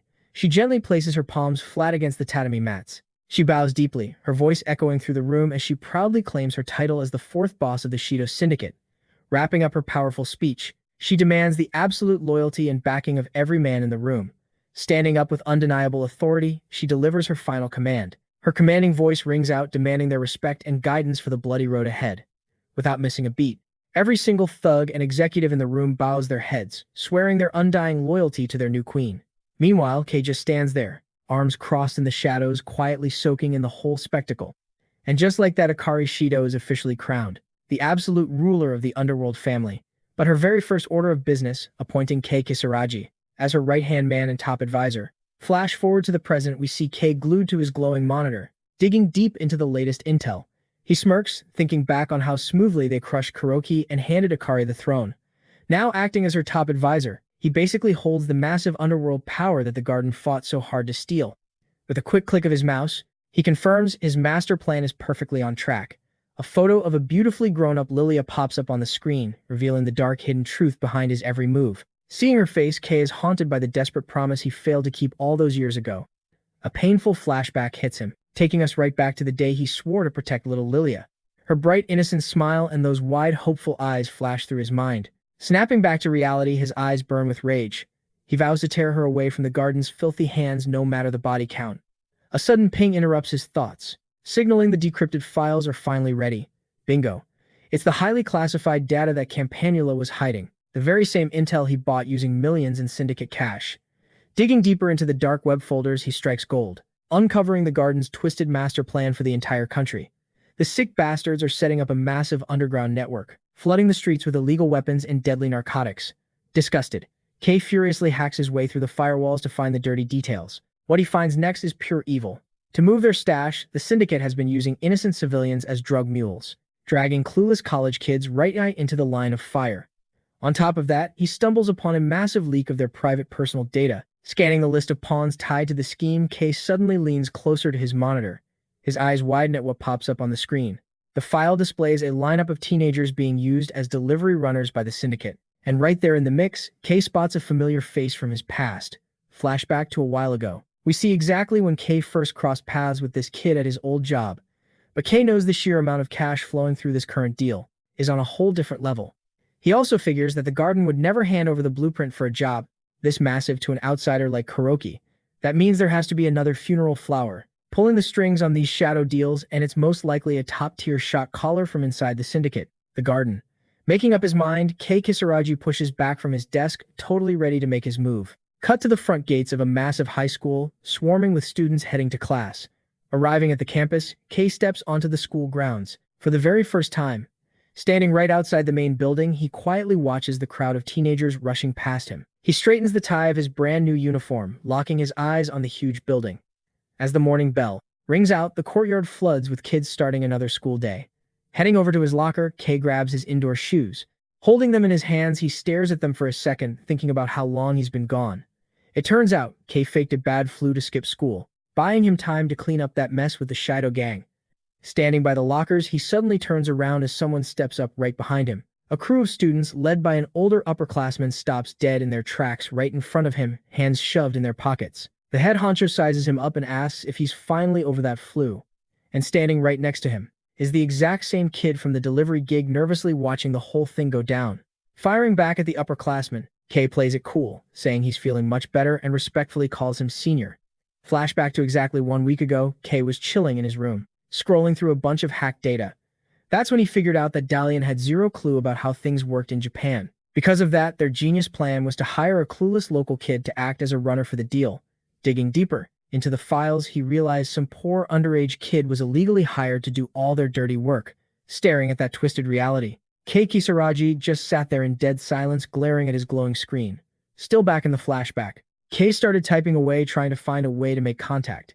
That's when it hit him. The drop location was the exact same high school he was enrolled in. Snap back to the present. The school bully gives him a seriously nasty glare. Standing his ground against the crew, Kay casually drops a question about some sweet part-time job he heard about. Smirking, he says he wants in on the action too, catching everyone completely off guard.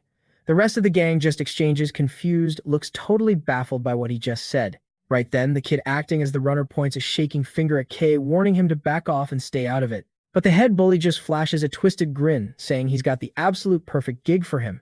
Panicking, the younger kid tries to argue, claiming Kay couldn't handle that kind of heat. Losing his temper, the boss grabs the kid by the collar and barks at him to shut his mouth right this second. He snaps that if the kid is so worried, he can tag along and play babysitter. Sticking to his master plan, Kay just watches the drama unfold, fully aware that he's playing these guys like a fiddle. Cutting back to the hallway, Kay casually raises a hand to greet a few kids walking by. But the bully glares at him, growling at him to cut the crap right now, playing the innocent card. Kei Kisaragi just blinks at the angry crew standing in his way.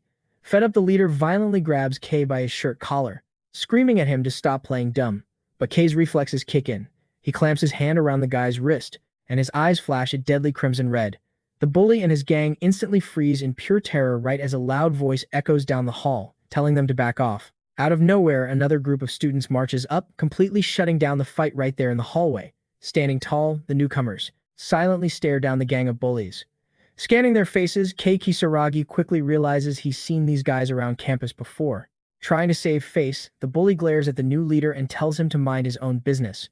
But the guy named Ichinos totally ignores him, and commands the bully to let go of Kei Kisaragi right this second.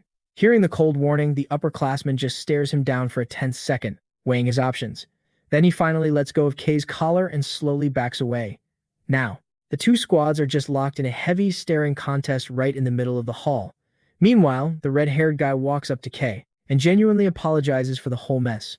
Right after that, Akira Ichinos holds out his hand and asks if he's doing all right. That's when it clicks for Kei. This guy is the captain of the kendo club, a total beast who even the worst school punks are terrified of.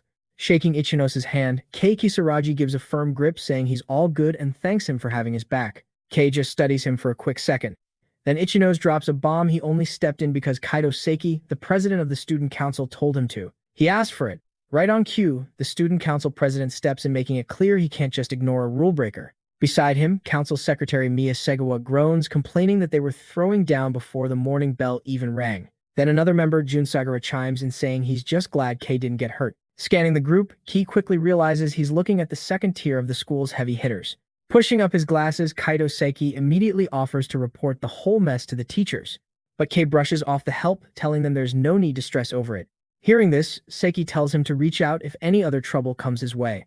As the council walks away, Kei casually straightens his collar. Cutting to the next scene, the red-haired kid heads up to the school roof. Up there, he lights his cigarette trying to cool his nerves. But a sudden voice cuts through the silence. Someone asks what's going on. Whipping around, he spots Kei leaning right against the doorway. Kei smirks, saying he was just messing with him. Now alone on the roof, the two of them finally talk. Apologizing for the earlier mess, the redhead admits he tried to hold the others back but just couldn't do it. Kei completely ignores the apology. Instead, he demands to know everything that went down while he was gone, pressing him on what happened during his absence. He stares the kid down hard. Caught off guard, the redhead realizes Kei feels completely different now. Faking a cough, Kei jokes that it must just be a bad flu, but the kid cuts him off, insisting he's totally changed. The old Kei would never touch dirty work. Unfazed, Kei simply says people change and pushes him to answer the question. Hesitating for a second, the kid finally caves. He reveals that after Kei left for the job, the delivery guy called them in. That's when they found out Kei had completely blown the pickup. The kid admits that no one really blamed him for running away, but Kei cuts him off cold. He clarifies he didn't run, demanding to know what happened next. The kid confesses that ever since they've been forced to work for free just to clear the debt. Their job? Picking up sketchy packages, totally blind to what was actually inside them. After that, they had to drop the goods into a coin locker over in Shinjuku. To get there, they were forced to ride the Shonan Shinjuku line right on schedule between 4 and 6 p.m. Processing this, Kei connects the dots. The packed trains make it impossible to tail them, and during rush hour, teenagers completely blend in. The kid admits they all know it's seriously dangerous. The truth is, every single one of them just wants out. Listening to him vent, Kei says he really doesn't blame him for feeling that way. He realizes the syndicate must be unloading the goods at Yokohama port, using students as mules for the transport, completely bypassing police checkpoints. Panicking, the kid cries that there's zero escape since the gang has all their personal info. But Kei just gives his shoulder a reassuring pat, promising to handle the whole mess. Sweating bullets, the kid screams in despair that he can't ask for help. They are completely cornered. Watching the sheer panic on his face, Kei just stares calmly as he turns to leave. He guarantees he'll fix it while the kid desperately calls out his name. Waving goodbye, Kei tells him to just ignore them if they ever call again. Totally lost, the kid tries to stop him, but Kei's already pushing the roof door open. Left completely alone, the redhead just watches it shut. Completely clueless, wondering who Kei actually is now. He just stares at the empty doorway in absolute shock. Heading down the stairs, Kei readies his next move, a dark, intense glare shadowing his face. The scene fades out with him, tightening his tie. He's fully prepared to shake up the underworld and infiltrate their operation. We cut to the front of a small 3-story building. Stepping right up to the door, Kei pushes it open and walks in. Inside, he's met with a completely stripped-down warehouse. Glancing around, Kei realizes the entire space has been cleared out. Standing dead center in the room, he concludes that they've completely vanished. Suddenly, a flashback kicks in, showing that exact same warehouse packed with a crew of thugs. A massive bald guy was calling the shots, gripping a heavy tool in his hand. Analyzing the floor, Kei wonders if they packed up their hideout right after Dahlia got taken out, but he brushes that off instantly, knowing they definitely aren't the ones pulling the strings. He figures someone much bigger is running the show from the shadows. The regional boss running the operation pulls out his phone, ready to make a major call. Flashing a confident smirk, Kei mentions he's finally got a massive information network right at his fingertips. The scene then shifts over to the gang's main headquarters. At the Shido headquarters, the camera pans to the main office door, revealing Akari glued to her computer screen, buried in work. Right then, her phone rings. It is Kei Kisaragi. Picking up instantly, the screen flashes with a call from the Supreme Advisor himself. As she answers, Kei asks how she is holding up as the new boss, letting out a heavy sigh over a mountain of paperwork. Akari groans about being stuck, cleaning up Kuroki's mess. Hearing this, Kei gives her a piece of advice. Do not drop out of school. Confused, she asks him why. Over the line, he explains that it is super important to keep one foot in the normal world to stay grounded. Then Kei cuts straight to the chase, asking for her help to track down a crew moving shady cargo. Hearing that, Akari admits that this exact operation was already a massive headache for her. Taking a breath, she explains that her father, the former boss, never touched that kind of dirty business.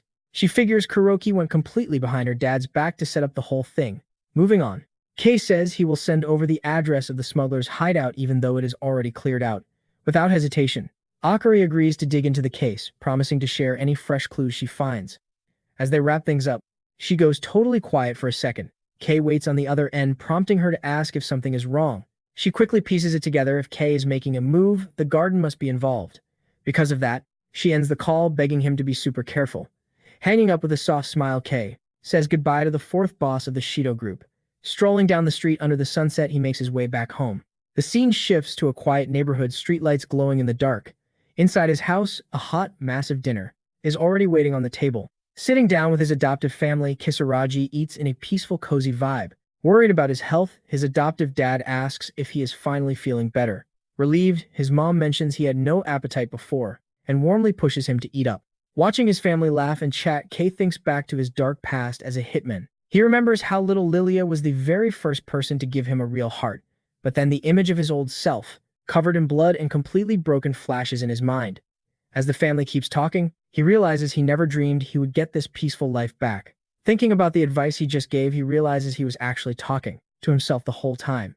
In his heart, he decides that if it means freeing Lilia from the garden, he does not mind getting his hands dirty all over again. Even so, he swears he will never throw away the peace he found with his family. Because right now, he is no longer just a killing machine but a real human being named Kei Kisaragi, holding the image of his family close to his heart. Kei promises to protect this home and always come back to it. Fast forward a few days, the camera pans to the Yokohama port area. From the top of a tall building, he uses binoculars to spy on the movement below. Phone in hand, he talks to Katagiri on the other end, who used the influence of the Shido group to dig through all the port businesses just to pinpoint this hideout. While chatting with Katagiri, Kei feels a bit weirded out by the super formal tone he is using. Over the phone, Katagiri says it is his duty, since Kei is now the supreme advisor of the group. Even though Kei tells him to drop the formalities, Katagiri insists on keeping it respectful. Then he continues his report, pointing out that their new base is a warehouse on Pier 7. Scanning the area with his binoculars, Kei spots two guys guarding the warehouse entrance. Katagiri adds that there are traces of heavy firepower, way too much security for just a simple hideout. Sitting on the edge of the roof, Kei figures it makes total sense, since the garden would not just sit still after losing Dahlia, Lycoris, and Campanula. The organization is definitely on high alert. He quickly realizes this base is not just for business, but a hunting ground set up just to ambush him. With a deadpan look, Kei lowers his binoculars, feeling honestly a bit insulted by this cheap trap. On the other end, Katagiri goes quiet for a second, totally lost. Eyes glowing red, Kei mutters that they are really underestimating him with this kind of security. As night falls, the port warehouses stand out under the bright moonlight. Keeping watch at the door, one of the outside guards lights up a cigarette. Out of nowhere, Kei strikes from the shadows, grabbing the guy's face with both hands, clamping his mouth shut tight. Kei stops him from making a single sound. He instantly shifts to take down the second guard from behind. Wasting zero time, Kei lands a brutal direct punch straight to the second guy's face. Then he just stands there looking down at the two guys, out cold on the ground. Glaring toward the warehouse, he mutters that he is going to start by taking out the trash at the front door. He steps right up to the warehouse entrance, wondering exactly what kind of flower is blooming in the dark. Meanwhile, deep inside, a bunch of goons are just killing time lounging around on some crates. They're whining about how boring guard duty is. Two of them are shooting the breeze, with one complaining that absolutely no one is going to show up out here. But his buddy snaps at him, telling him to take the job seriously. Pulling out a piece, he brags about his brand new toy. Smirking, he excitedly shows off the handgun to his partner. But the other guy couldn't care less and just brushes him off, muttering that gun nuts are completely hopeless. Suddenly, the heavy warehouse doors violently burst open, startling everyone inside. Emerging straight out of the shadows, Kei Kisaragi violently palms one of the goons right in the face. Squeezing down hard, he completely shuts down the guy's ability to scream or make a peep. Panicking from the ambush, the gun nut whips around, aiming his piece straight at Kei. In a flash, Kei smoothly dodges the barrel effortlessly, avoiding the shot. Then his free hand shoots out and grabs the shooter by the face too. In the blink of an eye, he completely strips the guy's gun apart using his bare hands, with the pistol totally dismantled. The useless metal scraps clatter onto the floor. Still gripping both men by the face, Kisaragi locks eyes with them for a split second. Then he delivers a hyper-precise strike to one of their necks, instantly knocking the guy out cold. With both thugs out for the count, Kei spots a security camera recording the room. Whipping out a blade, he violently throws it, impaling the lens before it can blow his cover. Pinning the ruined tech to the wall, Kei stares at it in total silence. The narrative chimes in to explain that a movie-style neck chop absolutely does not work in real life. What Kei actually did was strike a deep nerve plexus, which triggers an instant blackout. Standing over the bodies, he reflects that he really doesn't care to take the lives of disposable grunts. Crouching down to scoop up the scattered gun parts, he gets ready for his next move. Taking a good look at the pistol's components, he realizes that he has never, ever heard of this specific manufacturer. Breaking down the design, it hits him just how much the underworld arms market has evolved over the last 17 years. The camera then cuts deeper into the warehouse facility, revealing a long, brightly lit hallway. Way in the back, a whole squad of guys is gathered in a room playing a casual game of poker. Out of nowhere, one of the guys jumps up, warning the boss that multiple security feeds just went completely dark. Hearing the alert, the crew boss barks into his radio asking what the hell the outside guards are doing, but he quickly realizes he's getting dead air. He instantly puts two and two together. They have an intruder. We then see a massive stash of heavy-caliber firepower leaning up against the wall, locked and loaded for war. Without skipping a beat, one of the thugs snatches up an assault rifle and aggressively racks the bolt. Now fully armed, the entire squad takes up tactical positions, aiming down their sights straight at the room's only entrance, grips held tight. The crew boss braces himself for a brutal firefight, but as they hold the line, they suddenly hear a heavy groaning noise coming from right above them on the ceiling. Boom! A massive forklift comes crashing down from the upper floor, completely tearing through the ceiling and destroying everything in its path. Without a second thought, the boss screams at his men to open fire. As a thick cloud of dust and rubble fills the air, the goons frantically wonder if they actually hit their target. But out of nowhere, the crew boss gets nailed with a devastating strike right between the eyes. As his limp body violently crashes backward, the rest of the crew doesn't even have a millisecond to react before Kei Kisaragi bursts out of the shadows and aggressively blitzes all three of them at the exact same time. With the thugs laid out on the floor, Kei crouches down and starts gathering up their hardware. In a literal flash, he charges straight toward the remaining reinforcements, totally primed for his next strike. Now fully surrounded, the surviving goons desperately squeeze their triggers, but they can't even land a single graze on him. The narrative jumps in explaining that Kei is using saccadic masking, a literal blind spot baked into human perception. Normally, the brain just fills in this visual gap, but Kei's terrifying movement technique exploits this exact biological glitch. By violently changing his vector of movement, he basically creates the illusion that he's teleporting. The camera focuses in on a tactical flashlight mounted to one of the dropped rifles. With the entire squad completely wiped out, the very last guy standing frantically asks if the nightmare is finally over, just as Kei Kisaragi materializes right behind him and puts his lights out with one final crushing blow. Weighing the man's piece in his hands, he gives it a quick look and notes that it's actually premium quality gear. Staring down at the unconscious bodies, Kei muses that underground arms dealers have already made their peace with dying on the job. Even so, he lets out a sigh, disappointed that his actual target wasn't anywhere to be found. Stepping away from the pile of goons, he spots a laptop sitting totally unguarded on a desk. Strolling up to the screen, Kei wonders if he can pull any juicy intel off this thing. Waking up the device, his fingers fly across the keys as he hunts for any clues tied to their shady operation. Skimming through the hidden files, he freezes in dead silence for a second, just glaring at the screen. Pushing back from the desk, he gears up to bounce from the warehouse. With a cold, determined glare, Kei Kisaragi gets ready to wrap up this messy mission. But right before he goes, he spots a block of explosives, rigged underneath one of the parked vehicles inside. The scene then cuts away, giving us a sweeping aerial shot of the port shrouded in the dead of night. A mysterious hooded figure watches the whole thing unfold from afar, tightly gripping a cell phone. Without a second thought, they tap the screen. In that exact moment, a massive explosion rips through the warehouse. As raging flames swallow the building, the stranger just stands there watching. Then they casually toss the phone away to destroy the evidence. The device splashes into the dark water below, sinking down until it vanishes completely. Without even looking back at the fire, the hooded figure just smirks and calmly walks away from the destruction.